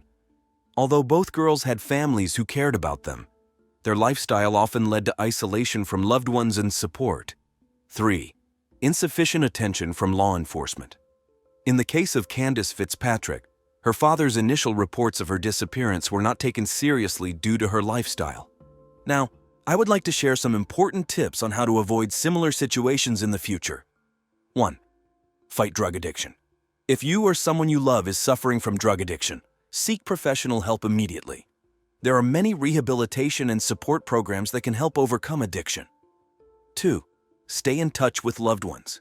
Communicate regularly with family and friends. If you notice that someone close to you is distancing themselves or behaving unusually, don't ignore it. Offer your support and assistance. 3. Be vigilant. If you notice something suspicious in your surroundings, unusual smells, strange behavior of neighbors, don't be shy to report it to the appropriate authorities. Your vigilance can save someone's life. 4. Take disappearances seriously. If someone you know has gone missing, report it to the police immediately. Don't wait, hoping that the person will return on their own. Every hour can be crucial. 5. Teach children about safety. Talk to children about personal safety. Teach them to recognize potentially dangerous situations and people. Explain how important it is to trust their intuition and not be ashamed to ask for help. 6. Don't judge but help. Instead of judging people for their lifestyle, try to understand their problems and offer help. Often people find themselves in difficult situations due to circumstances they cannot control.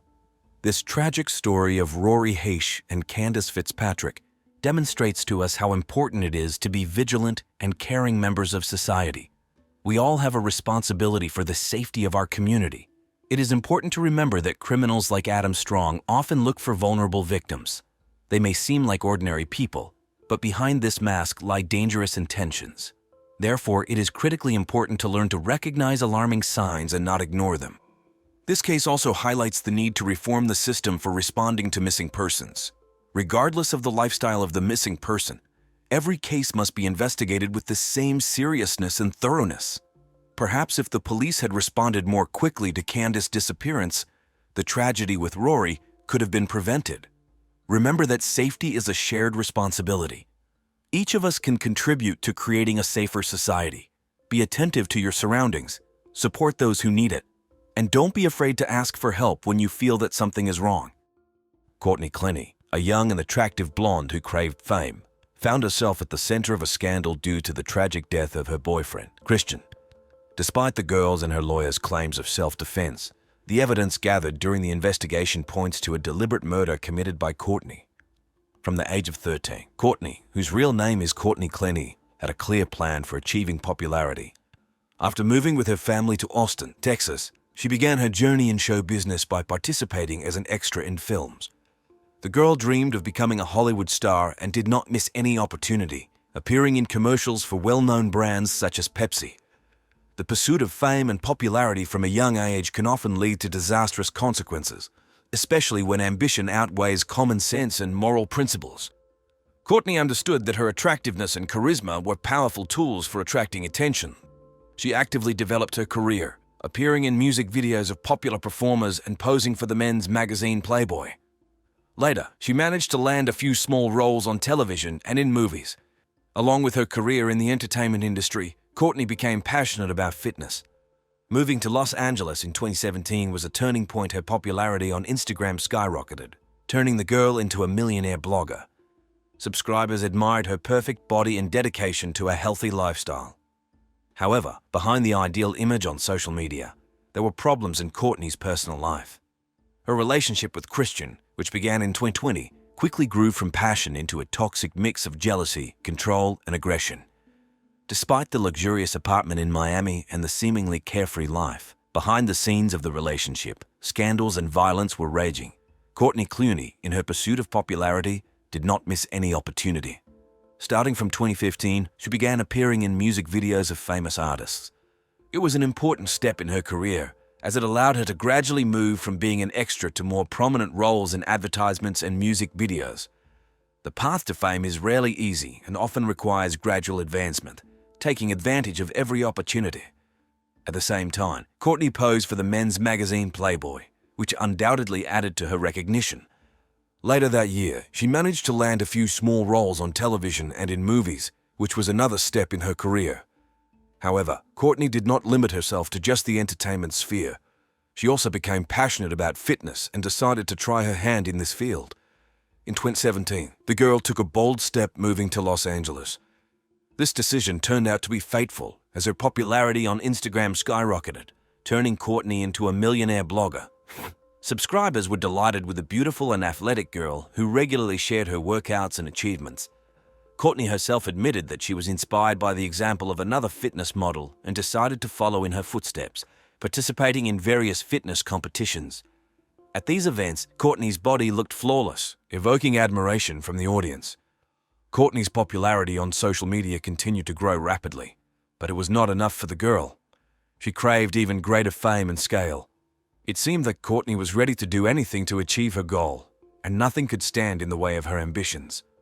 Unrestrained thirst for fame can cloud the mind and force a person to cross the line of what is allowed. It is important to stop in time and think about the price that will have to be paid for one's aspirations.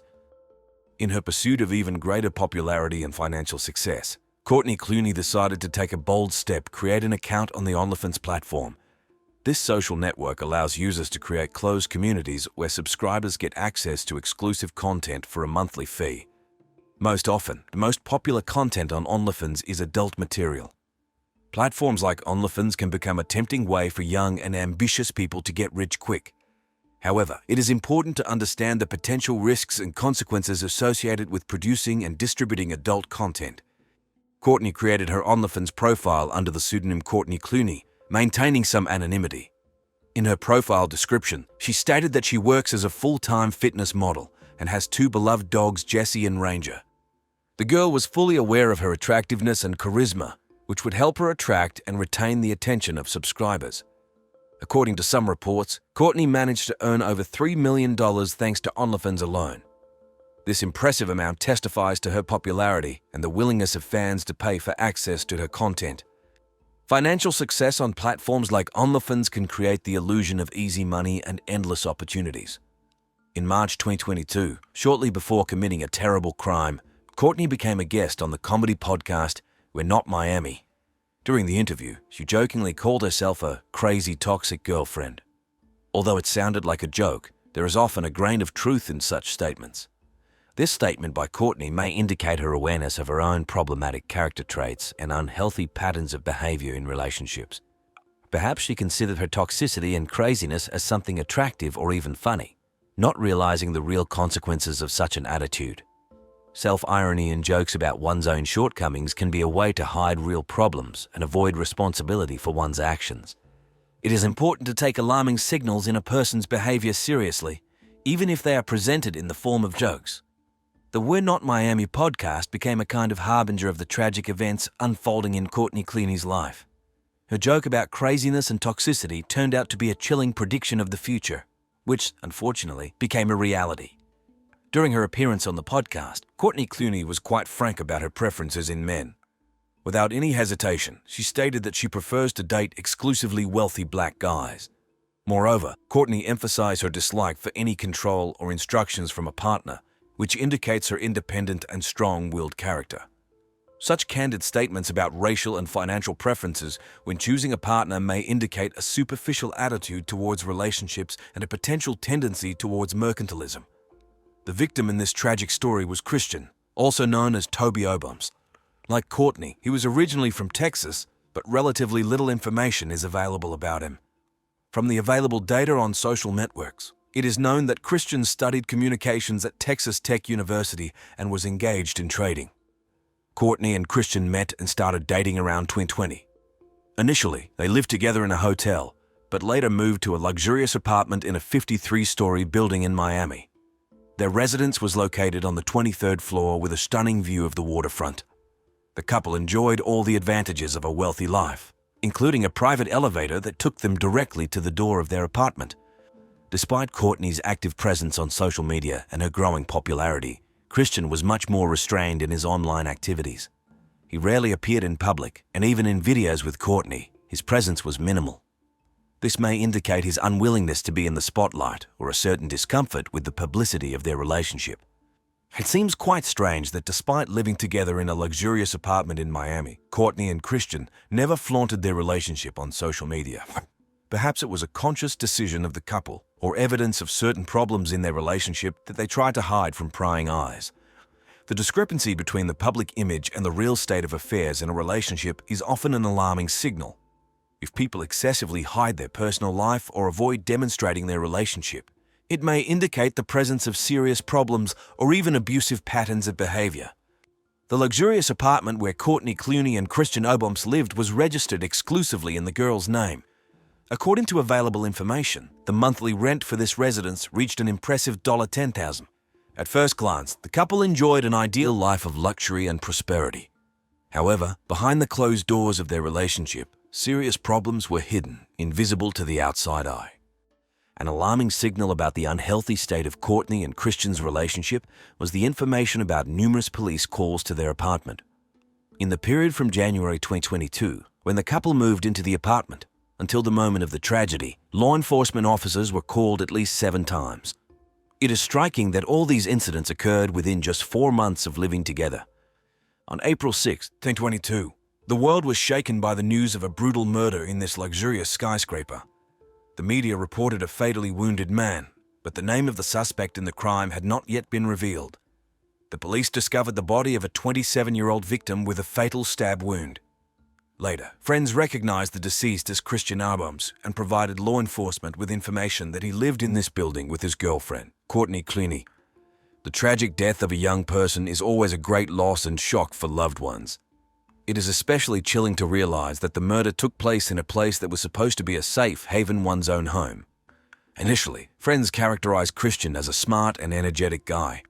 However, as new details about his relationship with Courtney emerged, it became clear that behind the external gloss, there were serious problems. It turned out that the couple had experienced instances of both physical and moral abuse from both sides. In particular, one of the neighbors claimed to have witnessed Christian raising his hand against Courtney.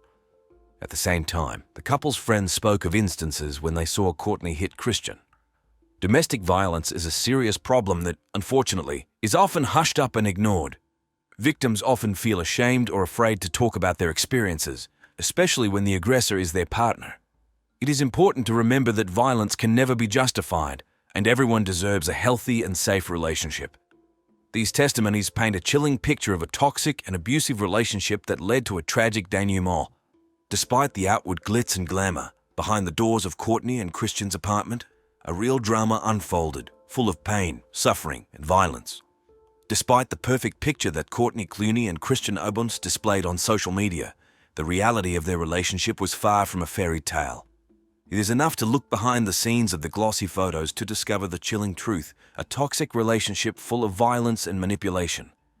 One should not blindly trust the ideal images that people present online, because reality can be much darker and more painful. When information about Christian's potential killer became public, Courtney wasted no time and immediately hired a lawyer named Frank Prieto. The defense attorney immediately stated that the girl acted exclusively in self-defense and was herself a victim of domestic violence by Christian. Prieto claimed that on the day of the tragedy, Christian broke into the apartment without Courtney's permission, since the residence was registered only in her name, and the couple was allegedly separated and not living together at that time. The lawyer insisted that Christian's only purpose when he illegally burst into the apartment was to commit violent acts against Courtney. According to the defense attorney, the former partners had broken up a month before the horrible incident.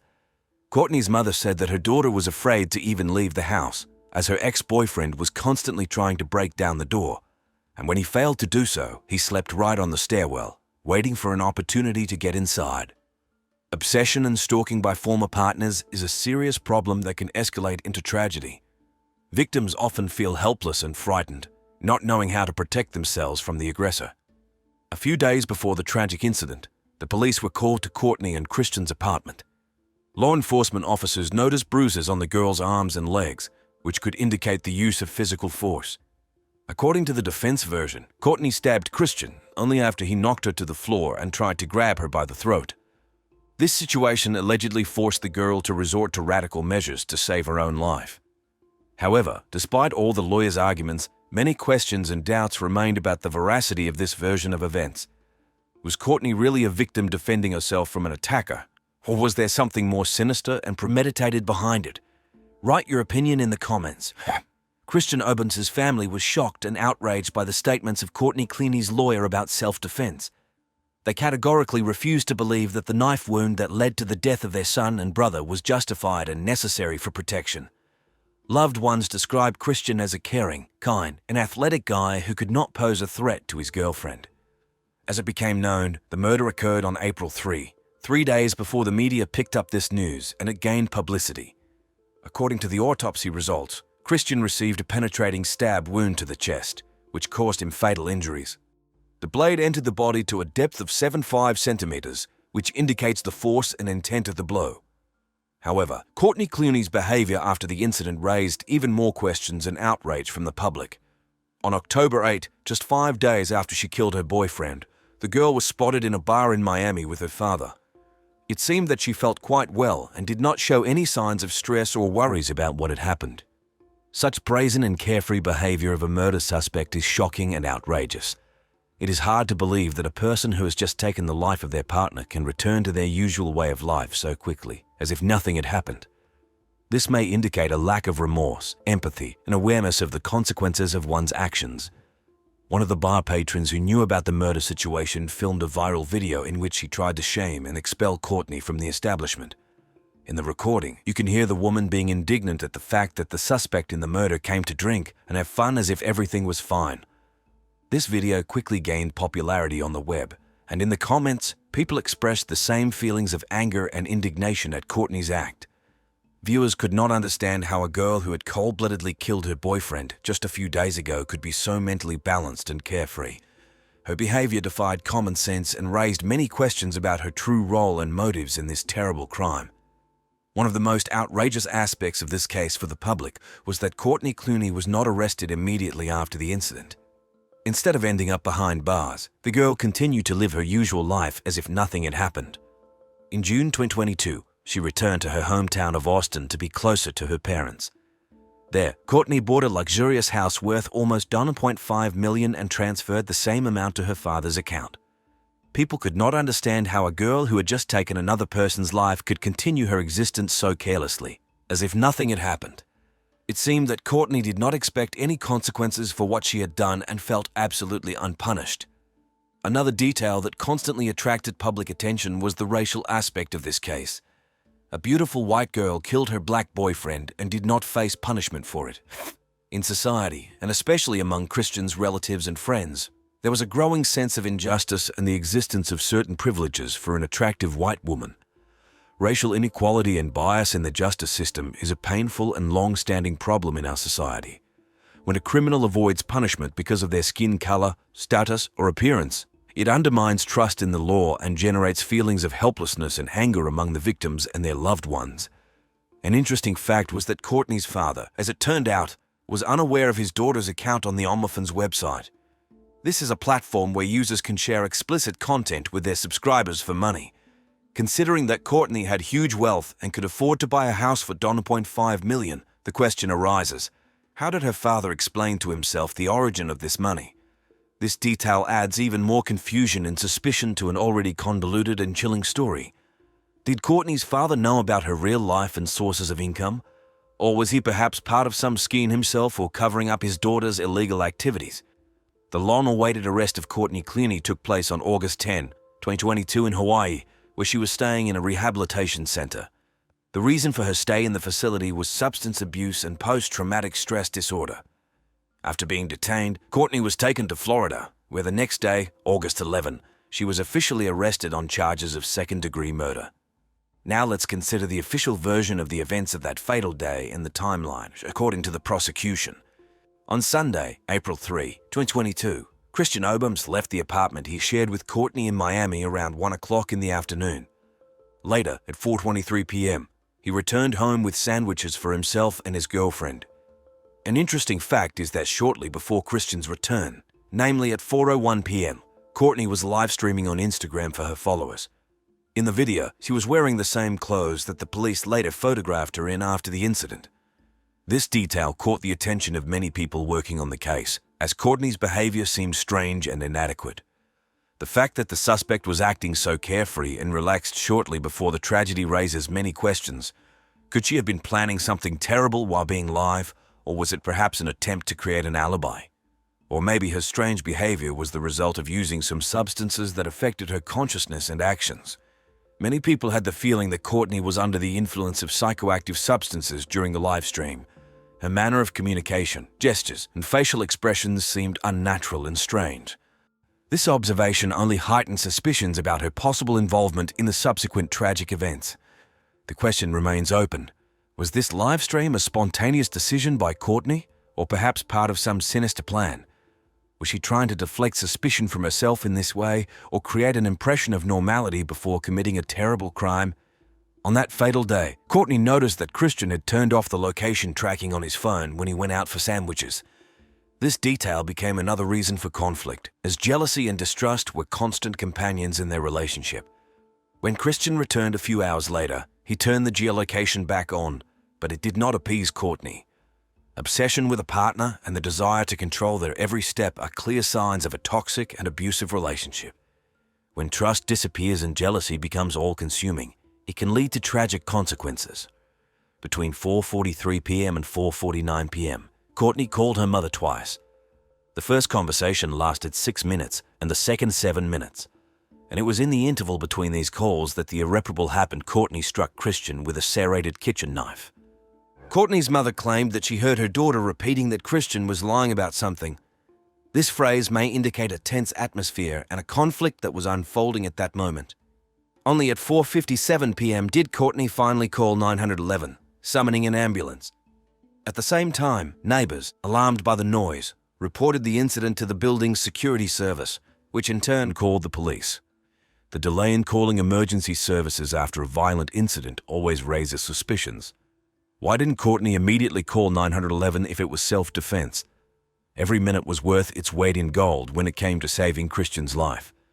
It seems strange that between the attack on Christian and the 911 call, Courtney contacted her mother again. Perhaps she was seeking support or advice in this critical situation, while her boyfriend was bleeding out. When medics arrived at the crime scene, Christian had already lost a lot of blood. Despite all the efforts of the doctors, his life could not be saved. He died in the hospital. During questioning, Courtney categorically denied inflicting knife wounds on Christian. Instead, she claimed that it was Christian who attacked her, and she, defending herself, threw a knife at him from a distance of about 3 meters. According to her, she did not intend to harm him, but only wanted to scare him.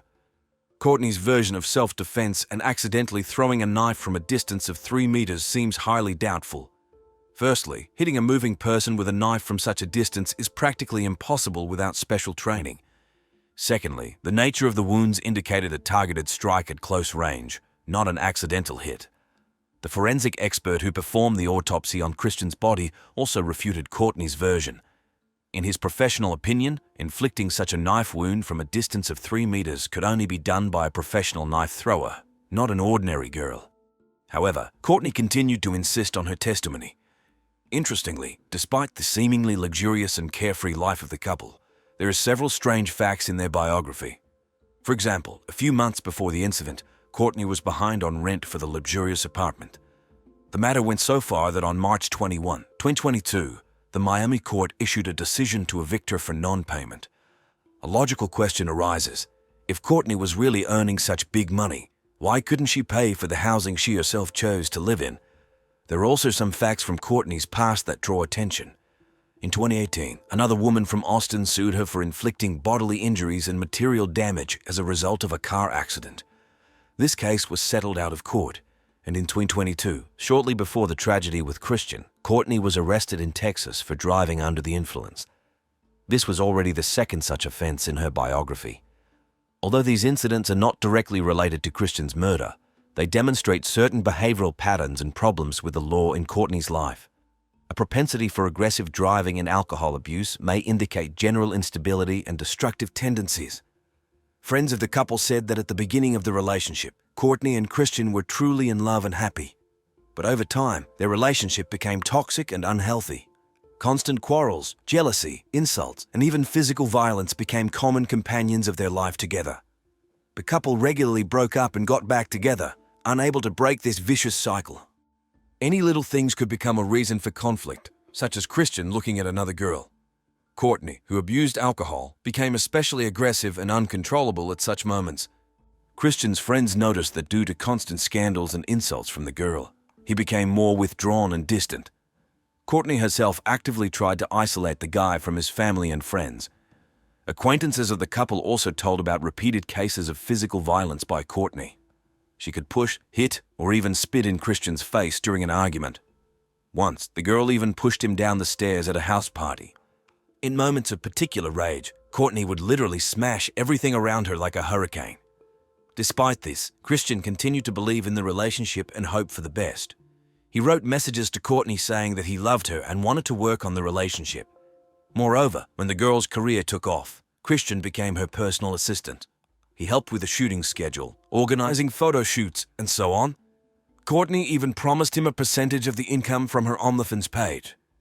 Christian's behavior is a typical example of an abuse victim who continues to justify their abuser and hope for change. He was emotionally dependent on Courtney and could not break out of the toxic bond, despite the numerous manifestations of aggression on her part. From time to time, Courtney seemed to try to make amends for the violence with generous gifts for Christian.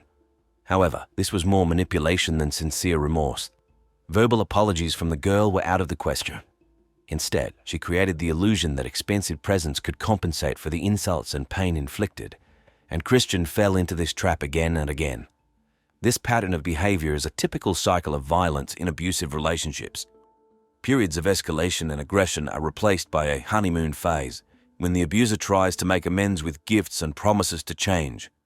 But without awareness of the problem and professional help, this only leads to an escalation of the conflict.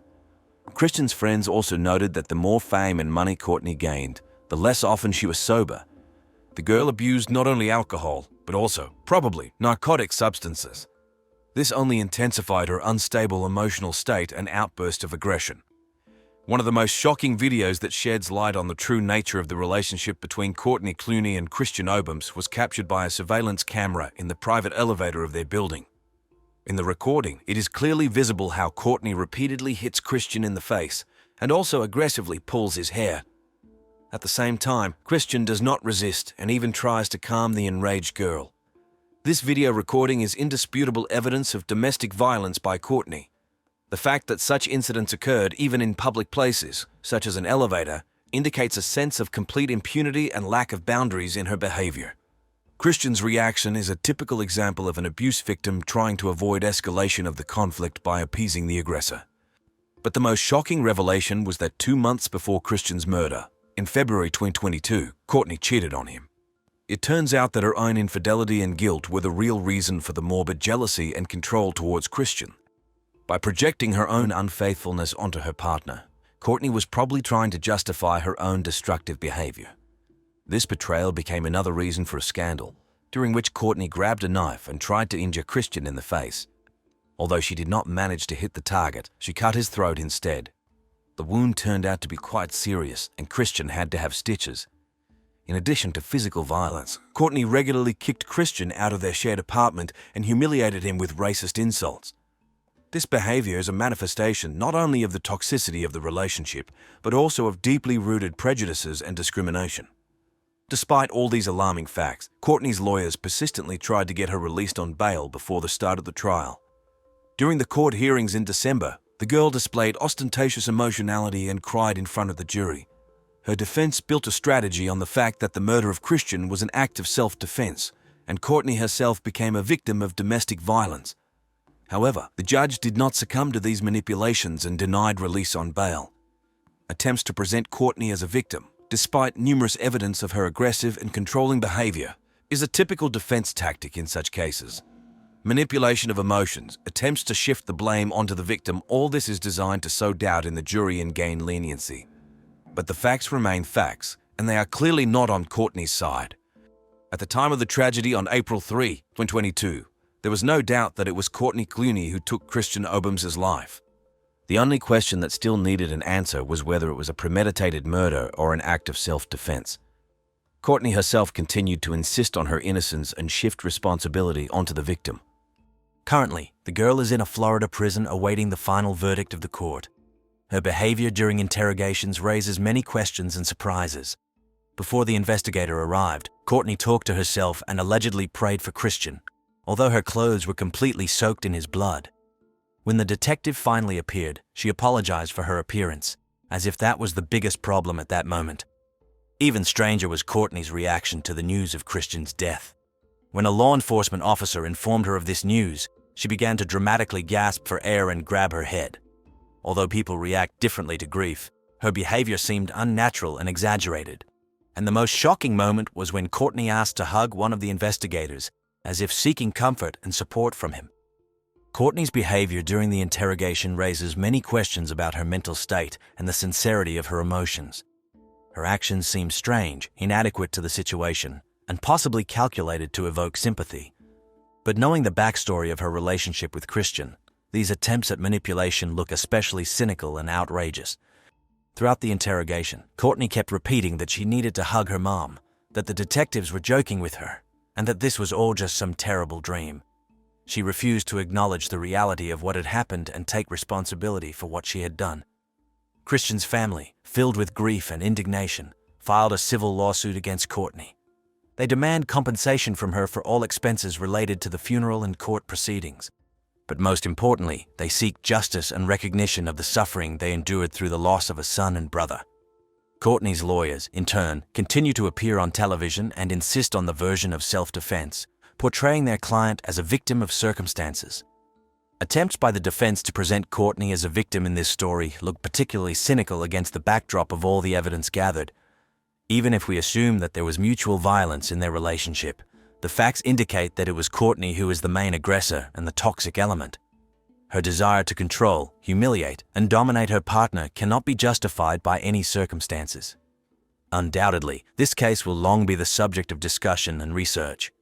Perhaps experts will never be able to come to an unambiguous conclusion about who is the main abuser in this relationship.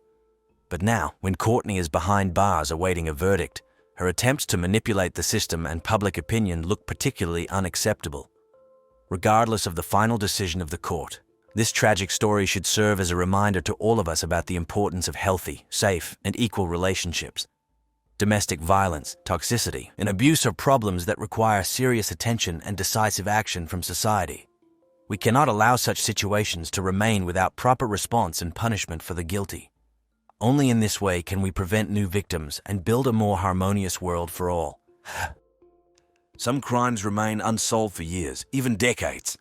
Case files gather dust in police archives while the perpetrators continue living their lives, starting families and enjoying freedom, a privilege their victims are deprived of. Today, I'll tell you about a killer who managed to evade justice for over a decade and a half. But even he ultimately faced retribution. Rebecca Good was born on April 28, 1982 in the small town of Melbourne, Kansas, USA. With a population of barely 2,000 people, she was one of 4 daughters in the family. When the children were still very young, their parents decided to divorce.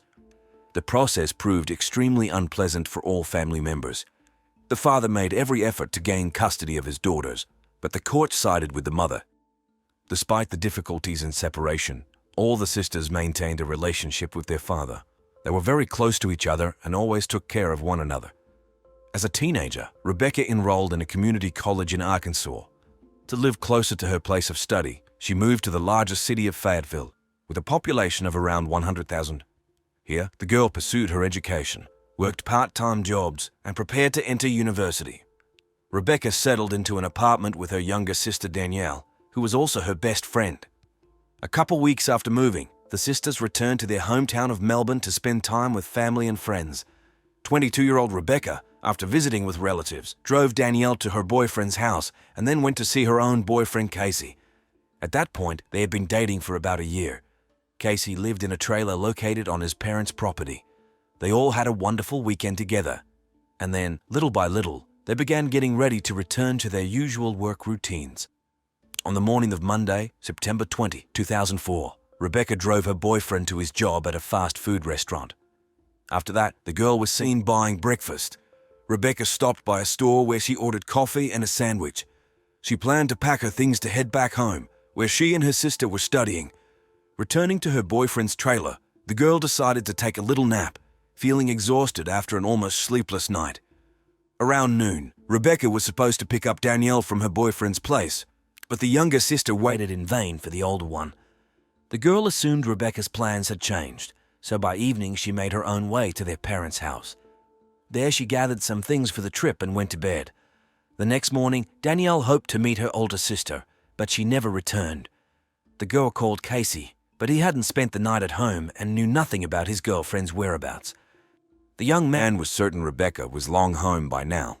Other friends and acquaintances also denied seeing her. Hoping to find out if something had happened to her sister, Danielle called the sheriff's department. She reported that the girl had gone missing a little less than 24 hours ago. The police were immediately interested in what happened. Investigators began working through possible scenarios, gathering information from the reporting party. After talking to her, they decided to speak with the last person who saw Rebecca before she disappeared. The police went to Casey's workplace, the missing girl's boyfriend, since he was the last one to see Rebecca. However, the young man told law enforcement that the night before he had stayed at a friend's house, and in the morning he went straight to work. He knew the girl was supposed to leave with her sister and wasn't expecting her to return. But the detectives were alarmed by Casey's decision, especially considering he had a dog that needed care. The young man couldn't leave it for long, although there was someone on his parents' property to look after the animal. The police had no evidence to confirm their suspicions, but investigators still decided to inspect the trailer where the missing girl's boyfriend lived. They requested his consent to search. When law enforcement arrived at the scene, they immediately noticed Rebecca's car parked nearby. Inside the trailer, there was a sharp smell of bleach. All the missing girl's things were in place. Her purse, money, cell phone, even the breakfast she bought, the coffee and sandwich, remained untouched. It seemed as if the student hadn't gone anywhere at all. Even her dog, a Pomeranian, was there, which she definitely couldn't have left unattended for long. In the bedroom, the police noticed the heavily crumpled bedding. The duvet was found in the washing machine with traces of blood. A bottle of bleach stood by the bed. Detectives looked under the mattress and saw large fresh red stains on it. Obviously, someone had recently flipped it over, trying to hide these traces. After this discovery, law enforcement's suspicions only strengthened. An examination showed that the blood on the mattress and bedding belonged to the missing girl. Casey became the main suspect in Rebecca's disappearance and probable murder, given the amount of blood found in his trailer. However, several colleagues and the young man's management confirmed that on the day of the disappearance, at 8 a.m., the girl had dropped him off at work. She was whole and unharmed, after which she went about her business and didn't return. The young man worked until 4:30 p.m., and when his shift ended, friends picked him up in a car. This was seen by several witnesses.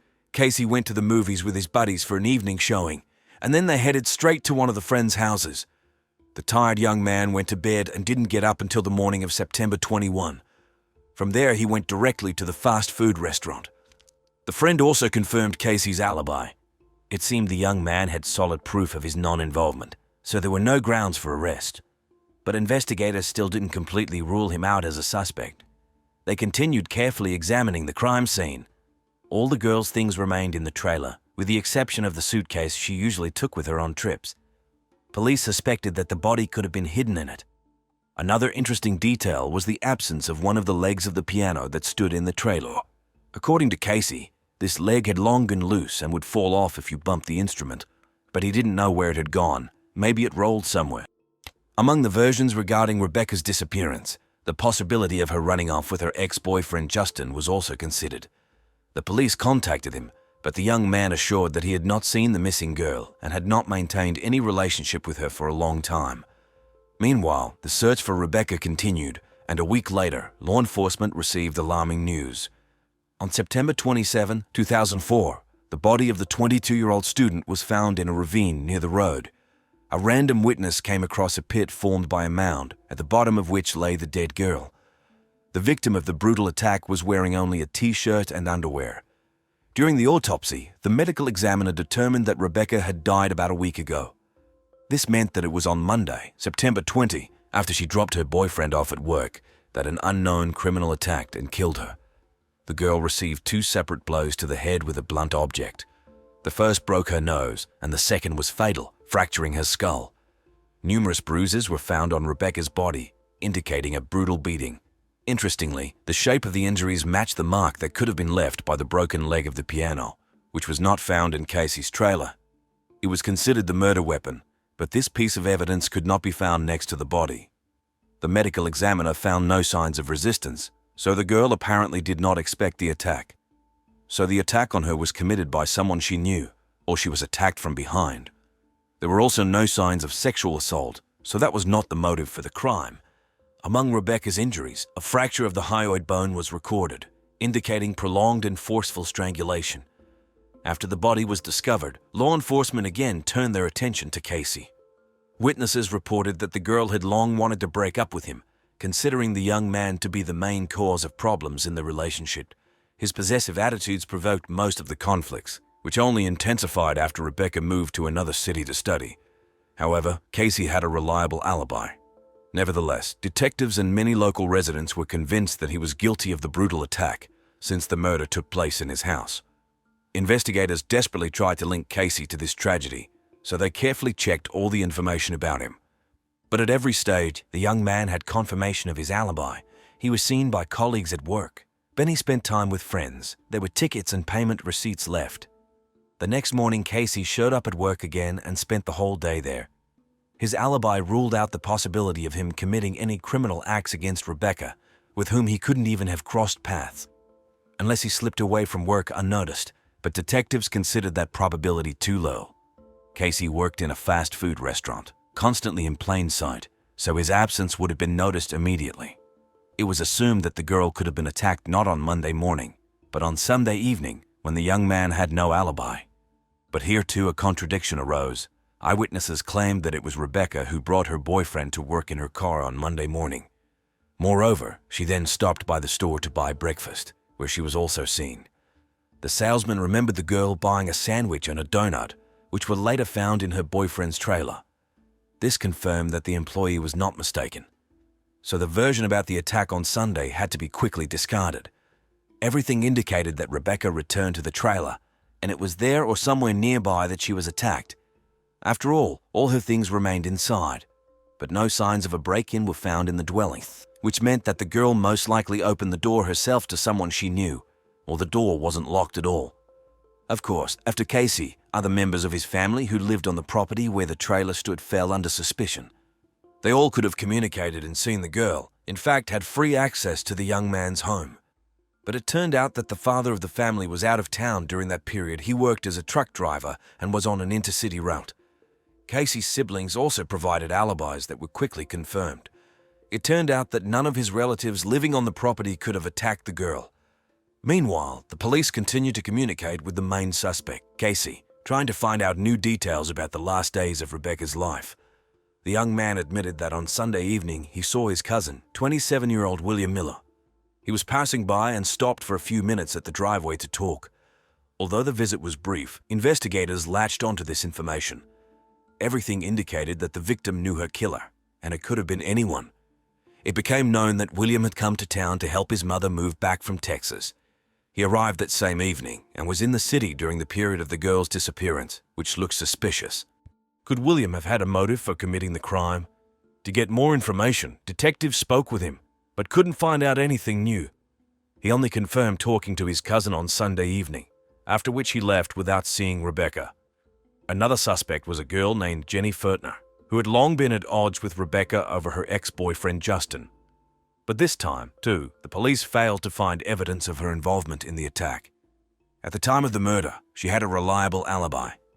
Gathering information about the last days of the deceased's life, detectives learned that she had met with a guy named J.B. Etsy. There was no romantic relationship between them, but the young man sold her marijuana, for which she owed him $20. Investigators thought he might well have been involved in the murder over money. But during the conversation with him, nothing suspicious was found. The guy claimed that he would never have killed a young girl, even for an amount many times greater than the $20 debt. He successfully passed a polygraph test, so he was released. Another person investigators spoke to was Chris Cantrell. There were several witnesses who claimed he had bragged about an attack on a young student. Of course, the detectives were immediately interested in him. But during interrogation at the police station, Chris denied these claims, and the witnesses with their contradictory statements could not be found. After checking this man, he was released for lack of evidence.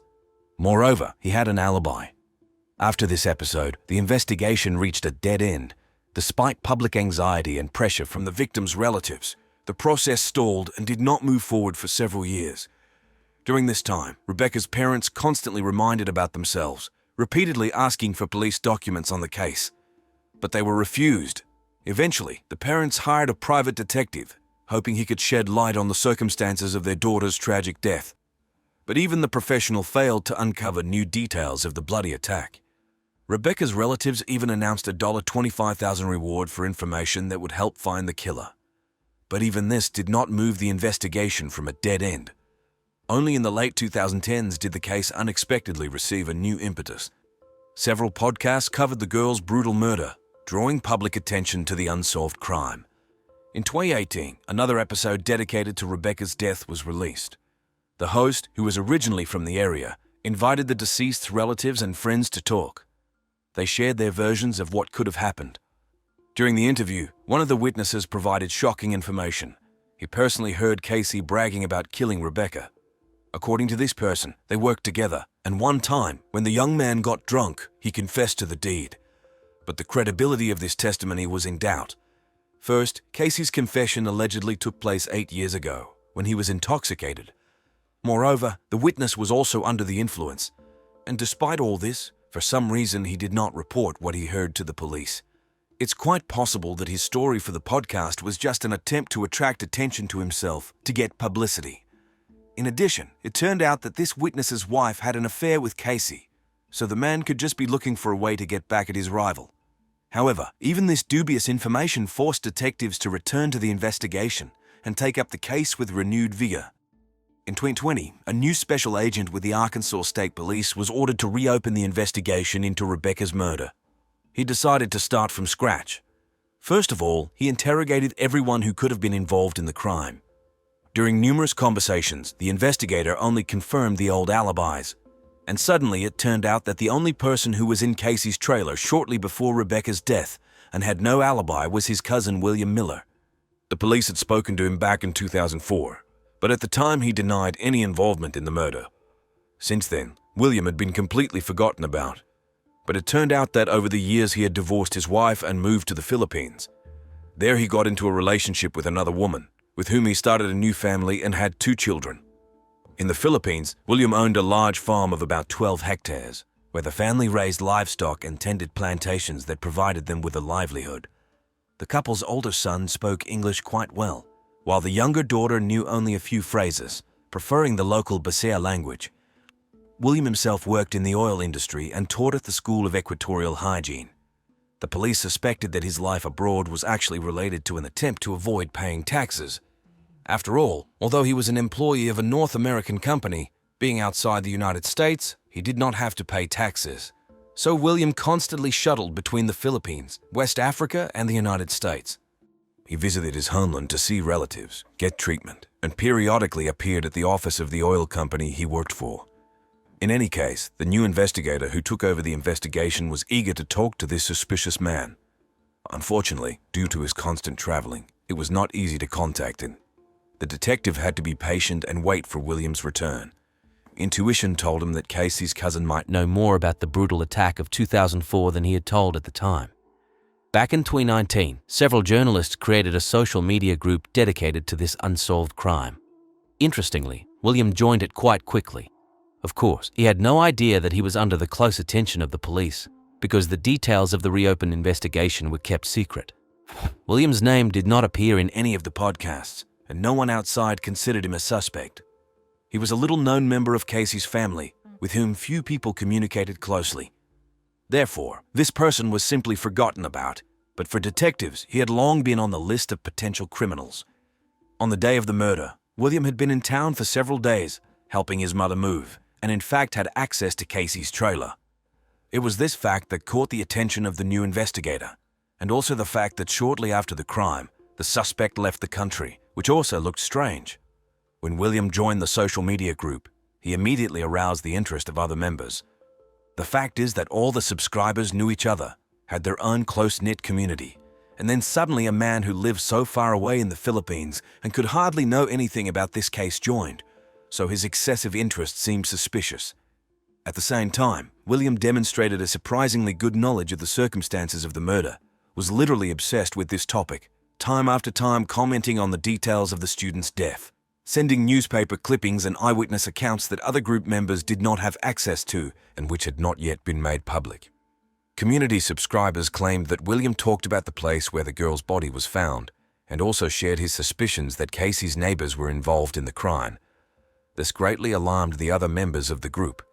One of the girls, who was well versed in genealogy, analyzed the information and found that William was the cousin of the deceased's boyfriend. This discovery caused alarm in everyone. After considering the situation, the community members decided to pass the collected information to the Arkansas State Police. Law enforcement officials were interested in this information.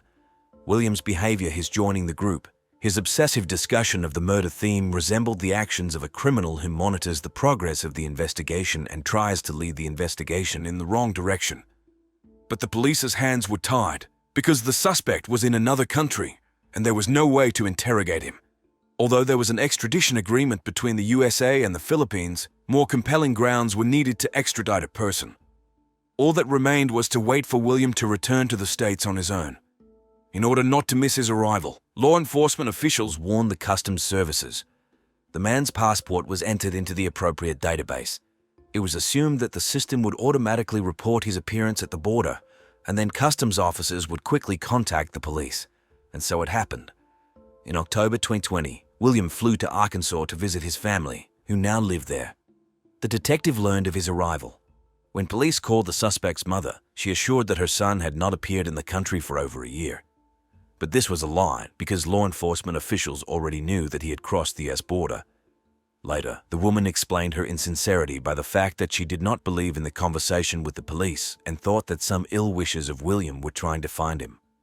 Eventually, the police managed to arrange a meeting with William at the station on November 7, which he attended. Finding himself in the interrogation room, the suspect immediately declared his readiness to cooperate and provide any information necessary for the investigation. He assured that he had nothing to hide. Despite the fact that the man was suspected of murder, the detectives initially decided not to focus on this. The conversation began casually, from afar, with innocent questions in order to win over the suspect and give him the opportunity to open up. At first, the investigators were interested in William's current life and his frequent moves. He talked about his busy schedule and life, gradually relaxing. Further, the detectives showed interest in his work, place of residence and daily routine at the time of Rebecca's murder. William reported that he was then working on a 7-on-7-off schedule, that is, a week of 10-12 hours a day, and then the same amount of rest. Shortly before the tragic death of the student, his mother moved from Arkansas to Texas, and he helped her with the move. But she did not like the new state, so the woman decided to return back. William used one of his weeks off to help his mother return home. That is why he found himself in the city during the period when Rebecca Good was murdered.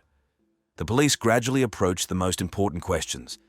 It turned out that William was not very close to his cousins, although they occasionally met and communicated. According to him, he had been to his cousin's trailer only a few times, but did not remember this happening in 2004. Then the police tried to clarify the circumstances of William's meeting with Casey in September 2004. He confirmed that he did visit him while living in the house with his mother. According to the suspect, he had little communication with his cousin because he was constantly working. William saw him and the girl only in the evening, and it seemed to him as if they had some kind of quarrel. However, this aroused even more suspicion, because the young people's loved ones claimed that they did not quarrel that evening. William said that he had been to his cousin's trailer several times, but did not mention to the police about communicating with him on September 19, the day before Rebecca's death. He kept silent about this until the very end, and the detectives also did not tell him about their awareness. They tried to lead the suspect to a confession. According to William, he arrived in Kansas only on the evening of Sunday, September 19, when it was already getting dark, and stayed with his mother.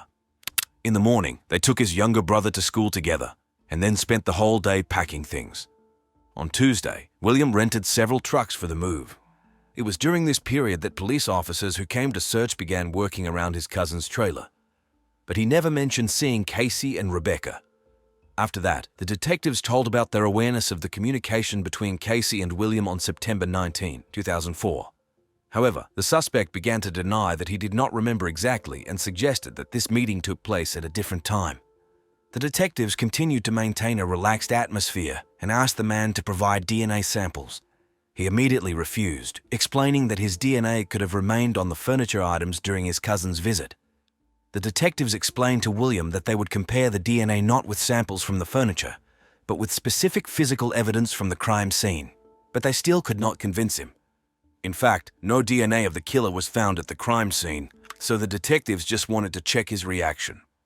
At the same time, the suspect agreed to take a polygraph test. Before the test began, he was clearly nervous. William claimed that he was taking medications that affected his blood pressure, so he was afraid of the low accuracy of the results. However, in reality, such problems do not affect the effectiveness of the test, which he was informed about. The polygraph examiner managed to calm the suspect down, but this did not help him successfully pass the test. William failed the polygraph, which automatically increased the police's suspicions. The interrogation continued. The investigators were determined to break the suspect. To do this, they used the same tactic that they used on Casey in the first year after the girl's murder. Then they photographed his car and tried to convince the young man that Rebecca's blood was found on the gas pedal. Of course, this was a trick to get the criminal to give himself away, but it didn't work with Casey. He continued to argue that it was possible, so the police assumed that the young man was indeed innocent. To pull the same thing on William, they had to track down and photograph his old pickup truck, which he owned at the time of the crime. When the police played the same trick, informing him that Rebecca's blood was found on the pedal of his car, it worked. The man suddenly began to stutter, get confused in his testimony. He was even more nervous, and his story instantly changed. As soon as the suspect believed that Rebecca's blood was found in his old car, he said that on the day of the crime he saw an unknown young man. He arrived in a white car, which he left near the back porch of the house. William saw the suspicious man quickly disappear from the scene alone, and he thought that his cousin's trailer had been robbed. When he ran inside to make sure of this, he saw not the consequences of a robbery, but blood on the bedding. In his opinion, Rebecca was attacked and kidnapped, and then probably killed. Of course, the detectives could not believe it, because according to his confession, the criminal acted alone. Moreover, there was no reason to hide this information for 16 years. When he was exposed in a lie, William stated that he was ready to confess. According to him, on Monday morning he went hunting in the woods behind his grandfather's house. He knocked on the trailer where Rebecca was and asked to use the phone. Suspecting nothing, the girl let him in. However, this was a trick because he wanted to hunt for more interesting prey Rebecca. He was very nervous, so he accidentally touched the piano, and its leg broke off and fell. Then he grabbed the girl and beat her half to death, and then strangled her with golf clubs to make sure she was dead. After the massacre, he packed the body in a suitcase. He cleaned up the crime scene, collected the bloody bedding, sent some of it to the laundry. He turned the mattress over, took the body out in his pickup truck and threw it into a ravine. Moreover, on the way, he drove past the police station, not even afraid that he might be noticed or accidentally stopped. On the way back, he got rid of the piano leg and suitcase, indicating the place. The criminal just continued to live as if nothing had happened. He returned home in such a way that his mother did not even notice her son's absence while packing things. Then they made the move as planned. The motives for the brutal murder of Rebecca remained a mystery. William categorically denied any intentions to abuse the girl. Valuables were also not stolen from the crime scene. The suspect claimed that it was a spontaneous attack of aggression that got out of control. According to him, Rebecca did not provoke or offend him in any way, so there were no obvious reasons for the attack. William just wanted to shed someone else's blood. For a long time, the police were puzzled by one question. Why did William, having arrived in the Philippines and learning from his mother about the officer's call, not run away, but agreed to meet with the detectives? The man admitted that for many years he had been lying to everyone about this incident in order to make sure of his inviolability. He was absolutely sure that his involvement in the crime could not be proven. Therefore, without any hesitation, William appeared at the police station, hoping to finally remove all suspicions from himself and live carefree on. When the suspect was finally exposed, the investigators decided to use another cunning trick. The criminal acted too confidently, methodically, and accurately. There was a suspicion that William might have other crimes behind him. The detectives hinted to him that they were aware of his involvement in a number of other murders. Surprisingly, this tactic worked. As it turned out, this seemingly ordinary family man and father was a real serial killer. According to William himself, he took the life of his first victim at the age of 20. Since then, the man had constantly stalked pretty blonde girls, whom he brutally beat and strangled to death. Police officers unfolded a map of the area in front of the suspect. William, without hesitation, marked several points on it where, according to him, the bodies of the dead girls could be found. In total, he indicated 6 burial sites of the victims.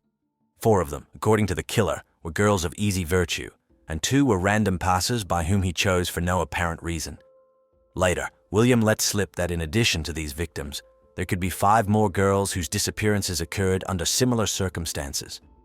According to the suspect, he never robbed his victims. He chose girls who provided intimate services only because they were easy to lure into a trap, and hardly anyone would look for them after they disappeared.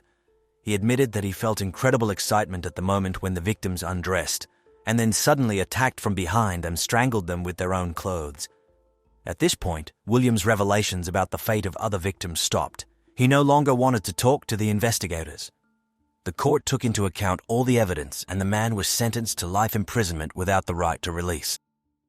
The case of Tracy Grissom is one of the most high-profile cases in the US in the 2010s, once again drawing public attention to the issue of domestic violence. The morning of May 15, 2012 forever changed the lives of 2 families from the town of Tuscaloosa in Alabama. 32-year-old Tracy Grissom took a gun, got behind the wheel of her Chevrolet, and set off in search of her ex-husband Ron. Less than an hour later, Ron was dead, and Tracy had cold-bloodedly called 911 herself and reported the events. Their marriage lasted 8 years and was full of suffering and cruelty. Ron repeatedly beat, raped, and humiliated Tracy. After the divorce, the woman hoped to start a new life, but according to her, Ron continued to stalk and threaten her. Tracy claimed that she killed her ex-husband in defense of her own life. The prosecution, however, accused her of premeditated, planned murder. This ambiguous case split the local community. Some sympathized with Tracy as a victim of years of abuse, while others condemned her as a cold-blooded killer. The trial was a test not only for Tracy, but also for the justice system. Will the jury be able to see beyond one crime the story of exhausting abuse? And most importantly, where exactly is the truth? Now I will tell you everything in detail. My name is Detective Brooks, and you're on the DBS channel. Let's get to the bottom of the truth. Ron Grissom grew up in a family with strong traditions in the small town of Tuscaloosa, Alabama. The boy was born and raised in a strong, traditional family where an atmosphere of love and support prevailed. His father Ronnie and mother Rose were happy with their sons and proud of their successes. During his school years, Ron was the star of the local baseball team. Everyone remembers him as a cheerful, sociable young man, the life of the party. It seems that this was when he first tried alcohol and marijuana, the usual mischief for boys of that age. However, these seemingly innocent experiments laid the foundation for an addiction that would later ruin his life.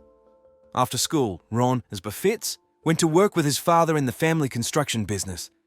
It was a good, stable job with prospects for growth in the future. But it seems the guy lacked the drive and thrill. He still liked to relax with friends, drink a couple of beers, and smoke various psychotropic substances.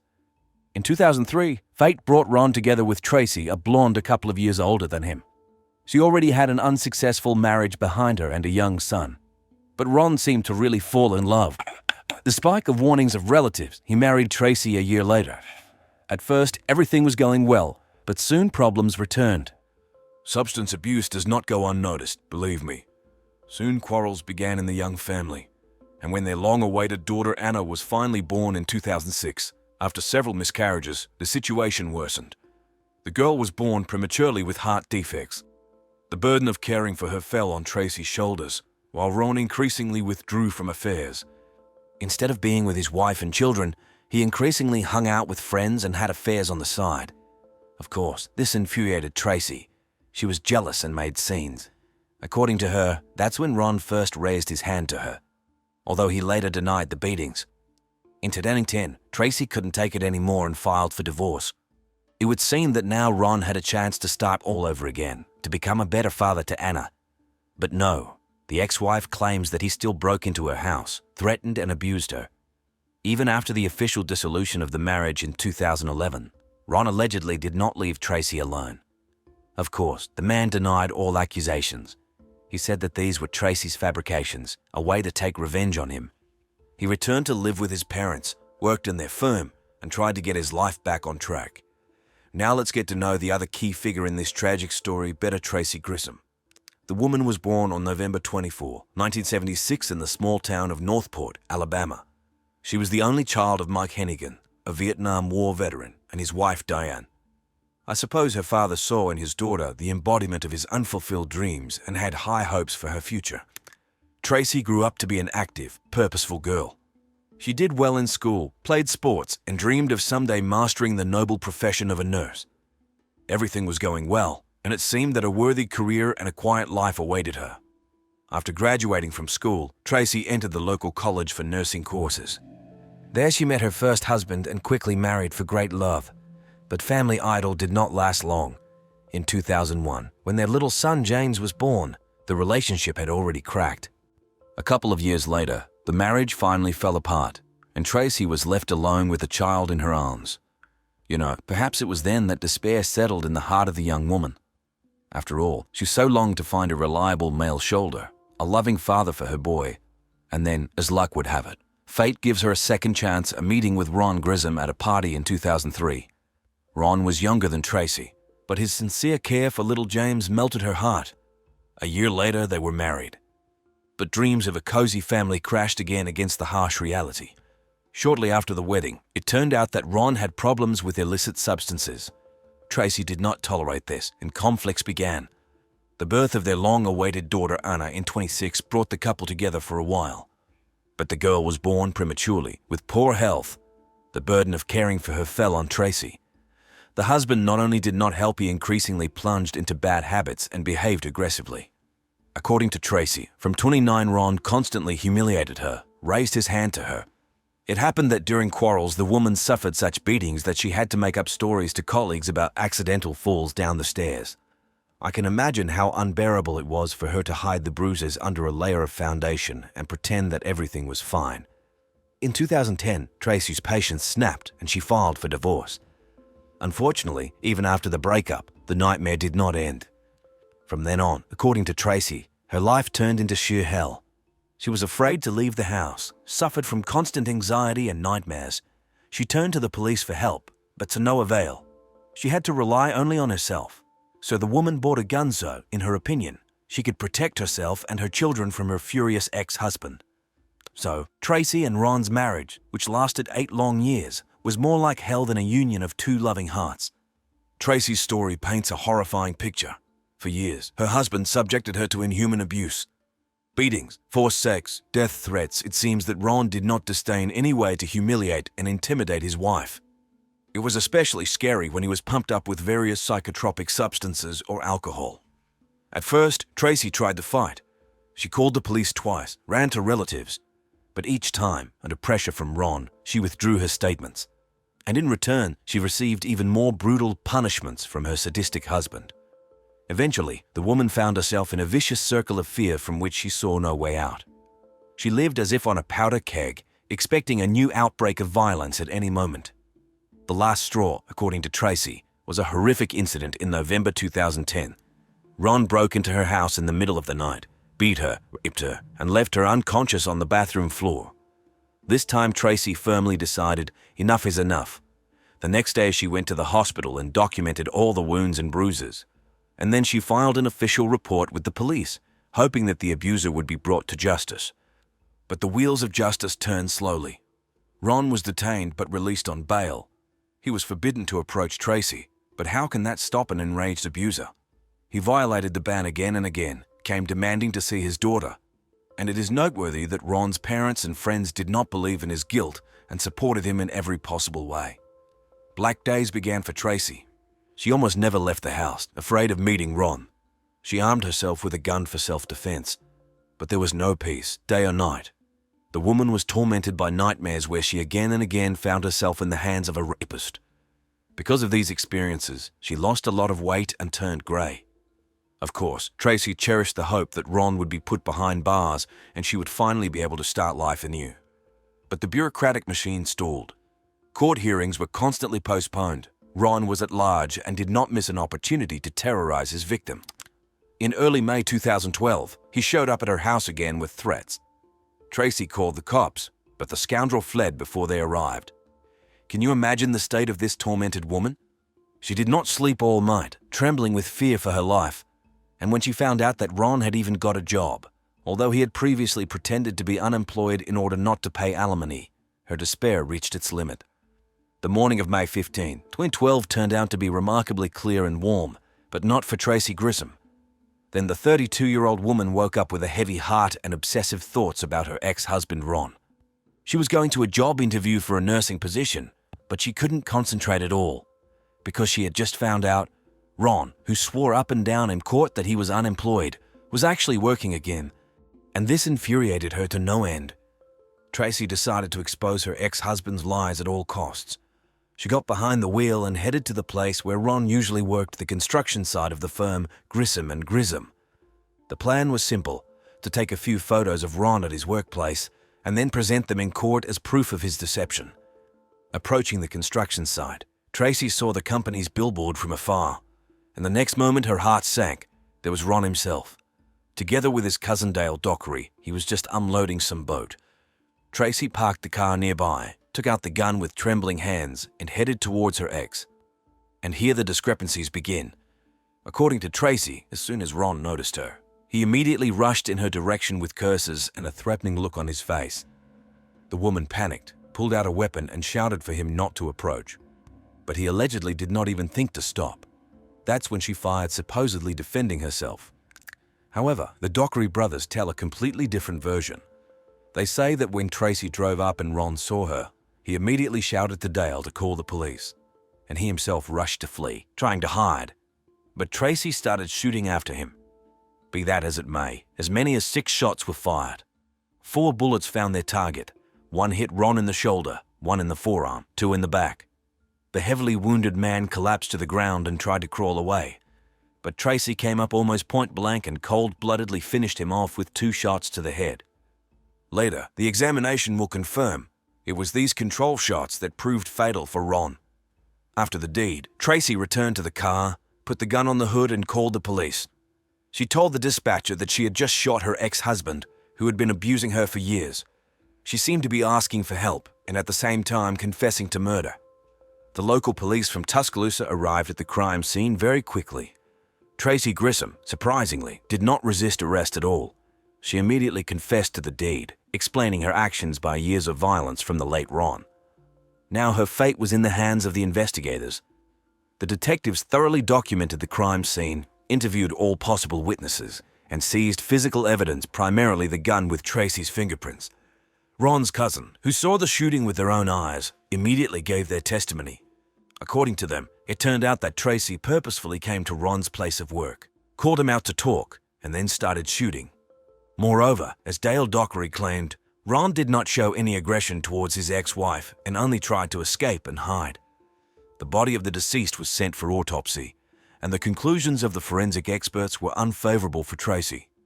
The bullets that hit Ron in the back when he was already lying on the ground, defeated, turned out to be fatal. These facts clearly did not fit with Tracy's version of self-defense. Rather, they indicated that she had arrived at the meeting with the clear intention to kill her ex-spouse. However, during interrogations, Tracy remained surprisingly calm and consistent. Slowly, in detail, she retold the investigators about the years of suffering she had to endure with Ron. She recalled constant beatings, humiliation, rape. She emphasized that her ex-husband terrorized her even after the divorce, not allowing her to live a normal life. However, the investigation also had other testimonies. Ron's relatives and friends unanimously claimed that recently he had avoided any contact with Tracy, that it was she who constantly pursued him, called him, came to his home and work, made jealous scenes and provoked quarrels. They say that Ron was desperately trying to start life from scratch, and then such a tragedy. Moreover, the detectives did not find any evidence of Ron's visit to Tracy's home on the eve of the murder, which she spoke about. The neighbors interviewed heard and saw nothing of the kind. The surveillance camera recordings also did not record anything suspicious. On the other hand, the ex-wife found several witnesses ready to confirm her words. In particular, her friend Lauren Richards said that Tracy had come to her more than once during that period, hiding from Ron, and Lauren saw with her own eyes numerous bruises and wounds on her friend's body. But as it turned out, all these testimonies concerned events that had happened several years ago. The investigators did not find any evidence that Ron had abused Tracy during the last months before the murder. Instead, their attention was drawn to one strange fact. It turns out that Tracy had a valid life insurance policy on her ex-husband and regularly paid the premiums, although usually divorced couples terminate such policies. But the most interesting thing is different. The day before the murder, the woman called the insurance company. She admitted that now she really needed money, and she clarified the details of the insurance coverage. Having weighed all the collected facts and testimonies, the prosecutor's office of the district qualified Tracy Grissom's actions as premeditated murder in the first degree. The woman, who allegedly only sought to protect herself from a domestic tyrant, now faced a serious term up to life imprisonment, and only the decision of the jury would determine whether her reprisal against Ron was justified. My God, what drove her to such a desperate act? And was self-defense really the only motive? What other secrets does this horrific story of family hell hide? The case was heard in the Circuit Court of Tuscaloosa, Alabama, and attracted considerable attention from the public and the press. No wonder. After all, the defendant's bench was occupied by a victim of domestic violence who took justice into her own hands. In August 2014, after 2 years of investigation, Tracy finally appeared in court. The small courtroom could barely accommodate all those who wanted to see the defendant with their own eyes. There were relatives of the deceased Ron, friends of Tracy, and just concerned townspeople. And where would we be without reporters who were literally hunting for sensational details? And finally, Tracy is brought into the hall. Pale, emaciated, she barely stands on her feet. She sits down next to her lawyer Warren Freeman, who until the last moment hopes to mitigate the charges. Maybe, instead of intentional murder, it will be possible to prove unintentional, committed in the heat of passion. But we're there. The prosecutor is adamant. Tracy Grissom must answer under the most serious article. The defense strategy is based on evidence of years of violence that Tracy had to endure from her late husband. Lawyer Freeman provides the court with medical reports made after Ron brutally beat and raped his wife in 2010. Allegedly, the woman is still suffering from post-traumatic stress disorder, and at the time of the murder was in a state of passion. She did not control herself when she shot the abuser. But here the judge makes an unexpected move. He forbids showing the jury photos of the beaten Tracy, taken a few days after the rape. Because, you see, formally these pictures do not prove Ron's guilt, because the case of violence at the time of his death was still pending in court. Such a twist! And the prosecutor, meanwhile, takes the bull by the horns. Instead of digging into the past, he focuses on the events of the day of the murder. Why, he says, did Tracy come to the meeting with Ron armed? Why did she continue to shoot when he was already lying wounded? And most importantly, what got into her the day before to call the insurance company to be interested in payments? The atmosphere in the courtroom is oppressive, electrified. Ron's relatives are openly calling Tracy a cunning murderer who lured her ex into a trap for money. Tracy's loved ones are sobbing as she describes in detail the suffering and fear for her life that she endured. But the biggest blow is yet to come. When asked by the prosecutor if Tracy regrets what she did, she utters a phrase that takes the jury's breath away. No, if I could turn back time, I would do it again. I only regret not shooting him earlier. After such words, even the most sympathetic jurors begin to doubt. Was she really acting in self-defense? The finale of the trial is expected and no less dramatic. After several hours of debate, the jury finds Tracy Grissom guilty of first-degree murder. No matter what the lawyer said about domestic violence, the reprisal against a defenseless man went too far. The judge gives the defendant the last word, but she only silently shakes her head, eyes downcast. She is given 25 years in prison. Friends, looking through the materials of this case, I couldn't get rid of the thought. If only Ron's abuser had been convicted of domestic violence at the time, would it have come to such a bloody denouement?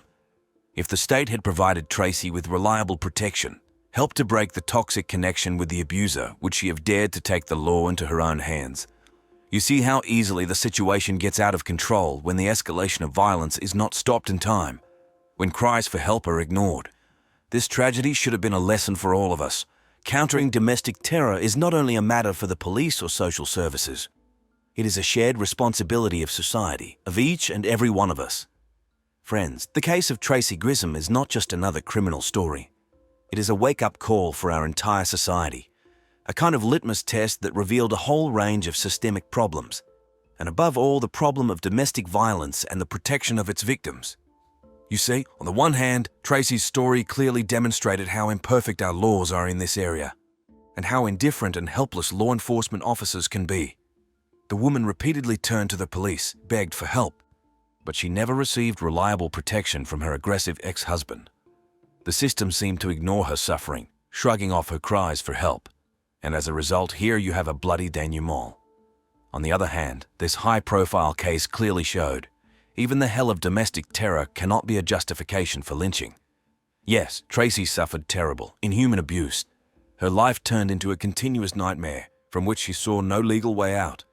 But does this give an indulgence for murder? Especially when the direct threat has already passed, when the offender is not attacking right now. Looking through the case files, I came to a disappointing conclusion. At the moment when the bullets were hitting Ron Grissom, Tracy was not defending her life. She was committing a brutal reprisal, and no matter how painful it is to admit it, the law is not on her side here. The verdict 25 years behind bars came like a bolt from the blue for Tracy's relatives and the concerned public. Everyone who had even a little sympathy for this suffering woman was shocked and outraged. Here is her friend Lauren from TV screens cursing the court for callousness and formalism. They say if they had seen all those horrific proofs of torture, their hand would not have risen to condemn the victim so. But unfortunately, from the point of view of law, everything was cast iron. Tracy's case instantly became the main topic of discussion throughout the country. Talk shows, documentaries, newspaper pages, everywhere there was only talk about the fate of this fragile woman. And it's good, because finally they started talking out loud about the hushed-up trouble about domestic violence and the helplessness of its victims. Society, as if by the wave of a magic wand, split into two camps. Some sincerely sympathized with Tracy, called her sentence a social injustice, demanded a review of the case. Others approved of the severity of the judges. They say that nothing, not even years of torture, gives the right to punish and pardon with one's own hand. The law is the law. By the way, Tracy herself did not accept it either. Through her lawyer, she immediately filed an appeal. They say there was pressure on the jury, and important evidence was ignored. Unfortunately, as we know, all these attempts were in vain. The higher courts left the verdict unchanged. Probably, deep down, Tracy herself understood there was no way back. All that remained was to accept it and atone for the guilt. From behind the prison walls, she wrote touching letters to her children and parents. She begged forgiveness for the pain she had caused her loved ones. She even gave interviews from behind bars a couple of times. She urged all women who suffer from domestic violence not to remain silent. She said, "Shout at the top of your voice, don't be afraid.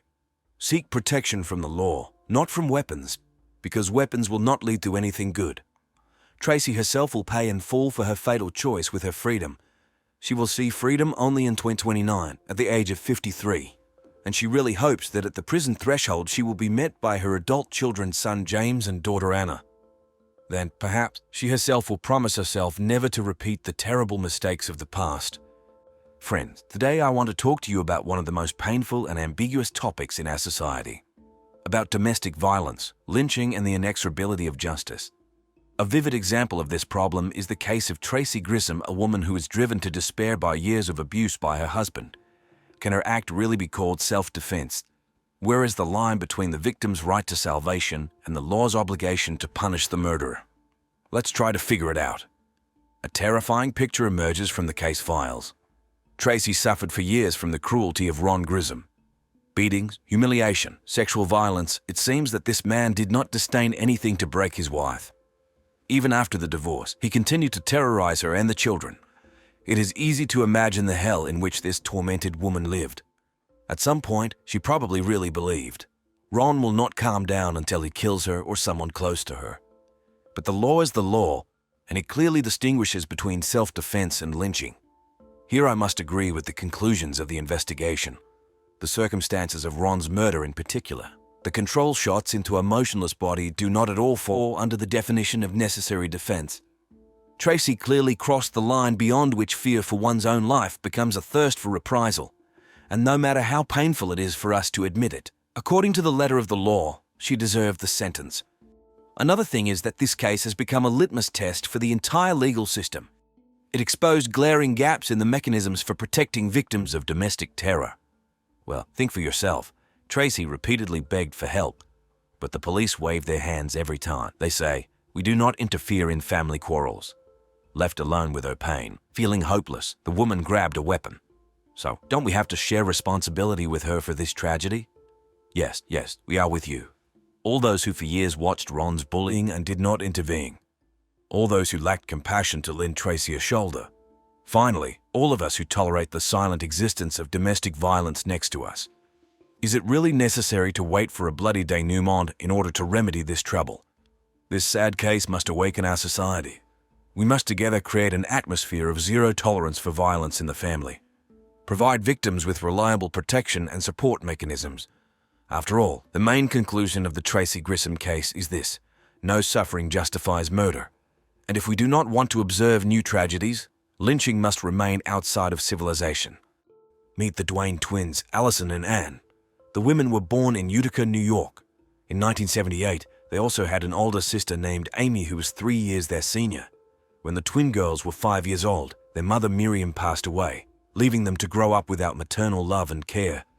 The girls were twins, almost identical in facial features and personalities, but there were differences between them. Allison had a more dominant personality and was a leader, while Anne, unlike her sister, was more reserved, balanced, sweet and kind. Like all twins, the girls did everything together, were inseparable, and sometimes it seemed abnormal how well they could sense each other, as if they had telepathy between them. They could understand what the other needed at any moment, or what the other was about to say before she said it.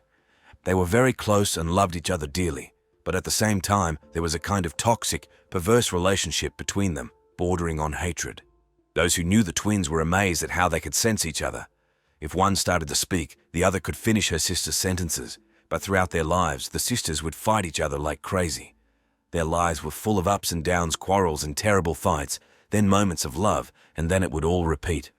Of course, the absence of their mother left an imprint on them, but time passed, the sisters grew up, and in their teens, the girls became interested in yoga, which should have had a beneficial effect on the twins, calming them down and stopping their fights. Indeed, externally, everything seemed quite peaceful. The twins' fascination with yoga led them to the idea of starting their career by opening a joint yoga studio. They found a suitable place around Palm Beach, Florida, invested money, and in 2008 they opened a studio for those who wanted to practice yoga, called Double Power Yoga. This studio opened in 2008, existed for a fairly long period until 2014. The studio immediately became popular. Within 2 months, the yoga school had gained fame in the city, attracting a large number of people who wanted to practice, and the sisters became recognizable personalities, making acquaintances with influential people. The twins' business brought in a good income, and over time the sisters bought identical Porsche cars, which they drove around the city. The girls started living in an elite high-rise building in Palm Beach, dressing in fashionable salons, and continued to spread the idea of practicing yoga, telling everyone how much yoga can help in life. The sisters said that their yoga studio in Palm Beach was the heartbeat of the entire area. The yoga school was thriving, but behind the scenes, where outsiders couldn't see, the relationship between the sisters remained the same as in childhood. They quarreled and fought like teenage girls. As the twins' yoga studio was gaining popularity, they were approached with an offer to star in a reality show that would be about the studio run by twins, as well as about all the dramas in their lives. But for some reason, the release of this project stalled, but the producers, convincing the sisters that the show would definitely be released and that it would be necessary to show the sisters' success, persuaded the girls to rent a more beautiful and spacious premises for yoga classes, and the sisters followed this advice. Despite the fact that the show never materialized, the twins moved to a studio that was more pleasant for them, but the maintenance costs increased and they could no longer fully cover them. Getting a good fee for participating in the show didn't work out for the sisters, and the bills were huge. They gradually began to get into debt, which further aggravated the situation, and in 2014 it was decided to close the studio. The sisters closed the studio in a very peculiar way. They just left. The sisters just abandoned the classes, didn't show up at the studio, didn't pay the employees, didn't return people's money for their participation. And this angered society and turned it against the sisters, because those who came to practice at the studio felt simply robbed. Therefore, the twin sisters left the city and moved to Utah Park City, Utah, and also changed their names as they planned to write a book in the future, and their names were too well known and frequently appeared on the internet. Because of the failure with a yoga studio, the sisters wanted to start from scratch.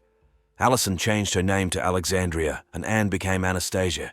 Having settled in a new place, the girls opened another yoga studio, but they no longer had the same success as the first time. Their studio failed, and as a result, the twins found themselves in debt for $150,000 and became bankrupt. At the same time, the relocation, debts, and bankruptcy were accompanied by stress and worries, and the twins began to quarrel more than usual, and to relieve stress, they began to resort to alcohol more often. According to eyewitnesses, while the girls lived in Utah Park City, neighbors repeatedly called the police on them because the sisters drank a lot, loudly argued, and fought.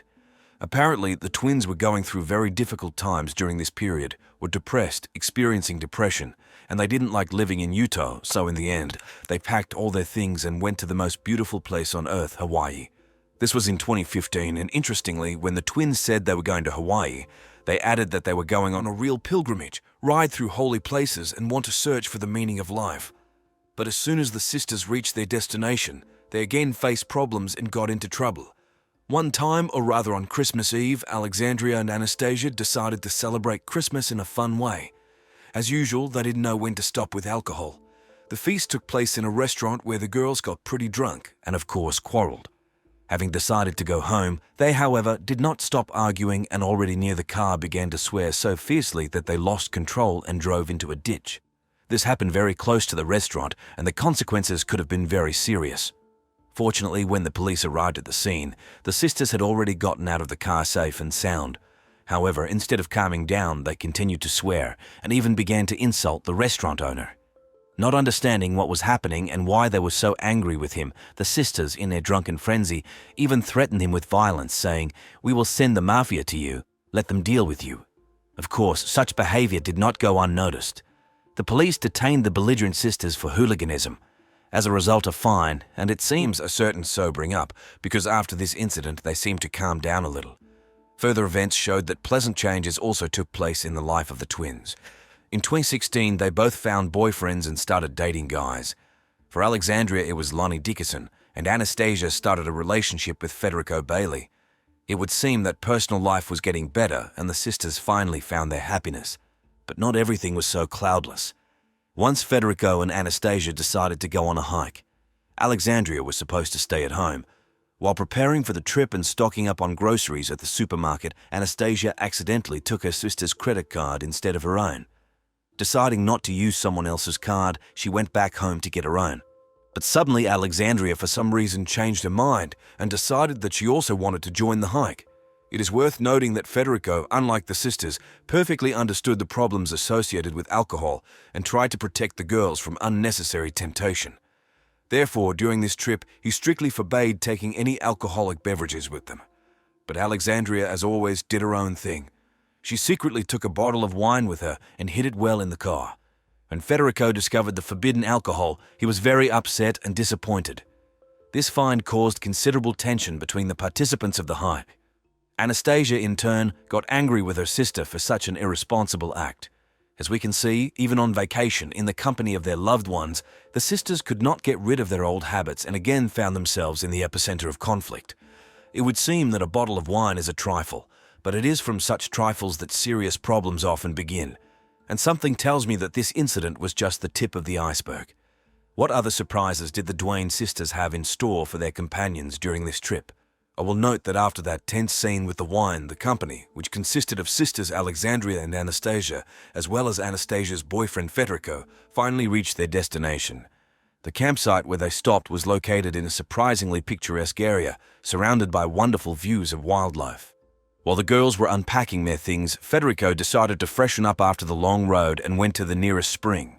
However, when he returned to the camp, he was surprised to find that neither the sisters nor their car were anywhere to be seen. It's hard to even imagine what he felt at that moment: confusion, anxiety, perhaps even fear for his companions. As it later turned out, while Federico was away, Alexandria and Anastasia for some reason decided to get in the car and drive down the road that led to Hana. This highway, by the way, is considered one of the most beautiful in the world, but at the same time one of the most dangerous. It winds between the rocks, sometimes resembling a serpentine more than a road. On one side is a solid stone wall, on the other is an abyss that takes your breath away just by looking at it. In addition, the sharp turns on this road often do not allow you to see if someone is approaching from the opposite direction. And if we add to this the fact that the route is not always well maintained and there are potholes, it becomes clear that traveling on it is a real challenge for the driver. But it seems that the Duane sisters were little concerned about all these dangers. They boldly, if not carelessly, raced along the winding road, paying no attention to either the beauty around them or the risks that lurked at every turn. And all this because they were preoccupied with another argument. It's hard to even imagine what they could argue about at such a crucial moment, because it's obvious that on this road you need to be as attentive and careful as possible. But despite everything, the sisters managed to notice a lonely woman on the side of the road who obviously needed help. Without much thought, they decided to give her a ride. On the way, they asked the hitchhiker where she was heading, and then dropped her off where she asked. It would seem that this good deed should have slightly diffused the atmosphere between the sisters, but as it turned out, it was quite the opposite. As soon as the unfortunate passenger left the car, a simply terrible quarrel broke out between Alexandria and Anastasia, and it happened in the most dangerous place on one of the sharp turns. Later, one of the eyewitnesses of these events told me that he saw with his own eyes how in the car that was passing by, two girls were furiously waving their arms, punching each other with their fists and pulling each other's hair. The guy was dumbfounded by such a sight because he realized that these actions distracted the driver from driving the car, and on a road like the Raptahana out at any moment. But despite the danger of the situation, the eyewitness realized that he could not help in any way. Everything happened so quickly that he wouldn't even have time to react. All he had left was to watch helplessly as the girl at the wheel suddenly accelerated sharply, turned the steering wheel to the left, and the car, breaking off the cliff, flew into the abyss. According to experts, the car fell from a height of about 60 meters and landed right on a pile of sharp stones. The most amazing thing is that it was the only area around the cliff where there was no water. It seems as if some unknown force specifically directed the car to this particular spot. From the strong impact, the car overturned and fell on its roof, so that its license plates were facing the sky. And you know, in this tragic situation, there is one moment that can be called a real miracle. It turns out that the girls were not driving some small car, but a Ford Explorer, a fairly large vehicle. Experts say that if they had been in a smaller car, they would have had practically no chance of surviving. News of the accident spread like wildfire through the surrounding area. The route leading to Hana is quite popular, so people began to gather around the scene of the incident. Everyone looked down in horror at the mangled car lying among the rocks. Someone even called the rescue service by dialing 911. And here the second amazing moment in this story happened. The people who had gathered on the cliff suddenly noticed that someone was moving in the car. It was an almost unbelievable piece of news. It turns out that after such a terrible fall, someone still survived. The police, who arrived at the scene of the accident, immediately began to question numerous witnesses, trying to find out what had happened. And one detail immediately caught their attention. It turns out that on the road surface, there were clearly visible traces of tires from the Duane sisters' car. But the strangest thing is that these traces had no signs of braking before the car flew off the cliff.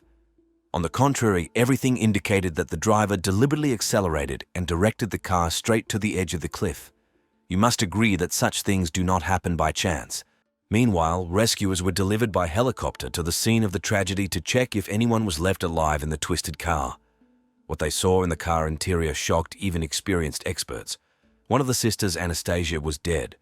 Her body had numerous fractures, and one of the paramedics even compared it to a bag filled with bone fragments. But the real miracle was that the second sister, Alexandria, survived. True, she also had a lot of serious injuries, several broken ribs and a damaged arm. But despite everything, when the girl was pulled out of the wrecked car, she was able to stand on her own feet. And here we come to the most mysterious moment of this story. When the rescuers freed Alexandria from the car, they noticed that she had a lock of blonde hair clenched in her hand, the same color as her dead sister's hair. Most likely, this hair was torn out during the fight that the random eyewitness saw shortly before the accident. But what shocked the investigators the most was Alexandria's behavior. She did not look either frightened or upset about what had just happened. It seemed that the girl was not at all bothered by the fact that she had just miraculously escaped after the car fell from the cliff. And most oddly, she never once asked about her sister's condition, did not ask if Anastasia had survived. Alexandria did not cry, did not sob, did not show her emotions at all. You must agree that such a reaction is on the verge of normal, And it was this that made the investigators wonder, does this terrible accident hide some terrible secret? Perhaps what happened on the road to Hana was not an accident. After that fatal accident, Alexandria was immediately taken to the hospital. And it was there that she was found by the police, who arrived to conduct an interrogation. From the very beginning, it was clear that the girl was not too willing to cooperate with the investigation. She reluctantly answered questions, and her whole demeanor indicated irritation and dissatisfaction with the presence of the officers. Just imagine the first thing she said to them was, "Why are you here?" You know, during my many years as a detective, I've interrogated a lot of witnesses and suspects, and usually people who have just experienced such a terrible tragedy behave differently. They may be shocked, scared, upset, but indifference is the last thing you expect in such a situation. And another detail that surprised me a lot during the entire conversation with the police officers, Alexandria never once asked about her sister's condition. No worries, no anxiety, absolutely nothing. In the end, the investigators had to inform the girl about Anastasia's death themselves. And you know what struck me the most? The complete absence of any reaction from Alexandria. She listened to this terrible news with a completely empty, indifferent look without a hint of emotion. You must agree that this is more like the behavior of a person who has long come to terms with the loss, and not one who has just lost the closest person in an instant. But Alexandria's strange reaction is not the biggest surprise in this story. When the twins' father found out about the tragedy, his first words were, "It's a pity that the wrong sister died." That's right, you didn't mishear, the man actually regretted that Anastasia died in the accident and not Alexandria. Such an attitude towards one's own children is, to put it mildly, alarming. Meanwhile, the police continued the investigation and quickly found out that the sisters were fighting right in the car before the accident. This information made the investigators wonder, was the car's fall from the cliff actually Alexandria's deliberate act? Maybe she purposely directed the car towards the abyss to get rid of her sister. Even more suspicions were aroused by the results of the tests, which showed that the level of alcohol in Alexandria's blood was 3 times higher than the permissible norm. That is, the girl was actually heavily drunk behind the wheel and had no right to drive at all, let alone go on such a dangerous trip. The situation was complicated by the fact that at the time of the accident, the girls had no documents with them. It was because of this that the police had to rely on Alexandria's words to establish the identity of the deceased. And the girl, meanwhile, was forced to go home to find her ID and prove that she was indeed herself.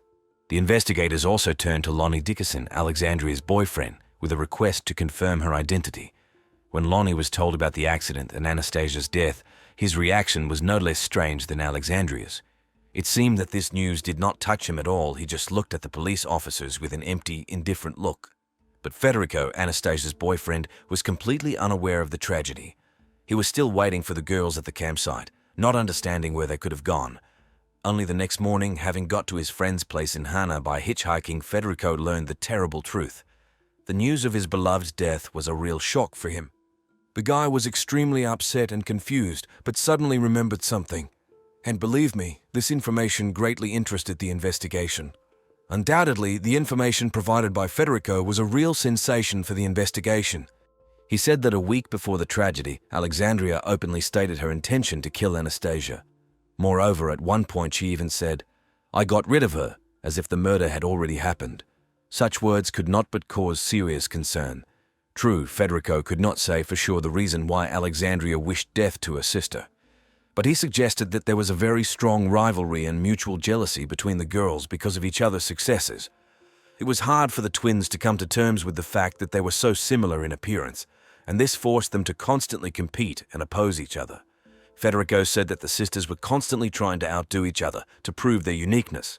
It was as if they wanted to tell the world, "Look, we may look like 2 peas in a pod, but we are different personalities." But despite this, the girls could not stay away from each other for long.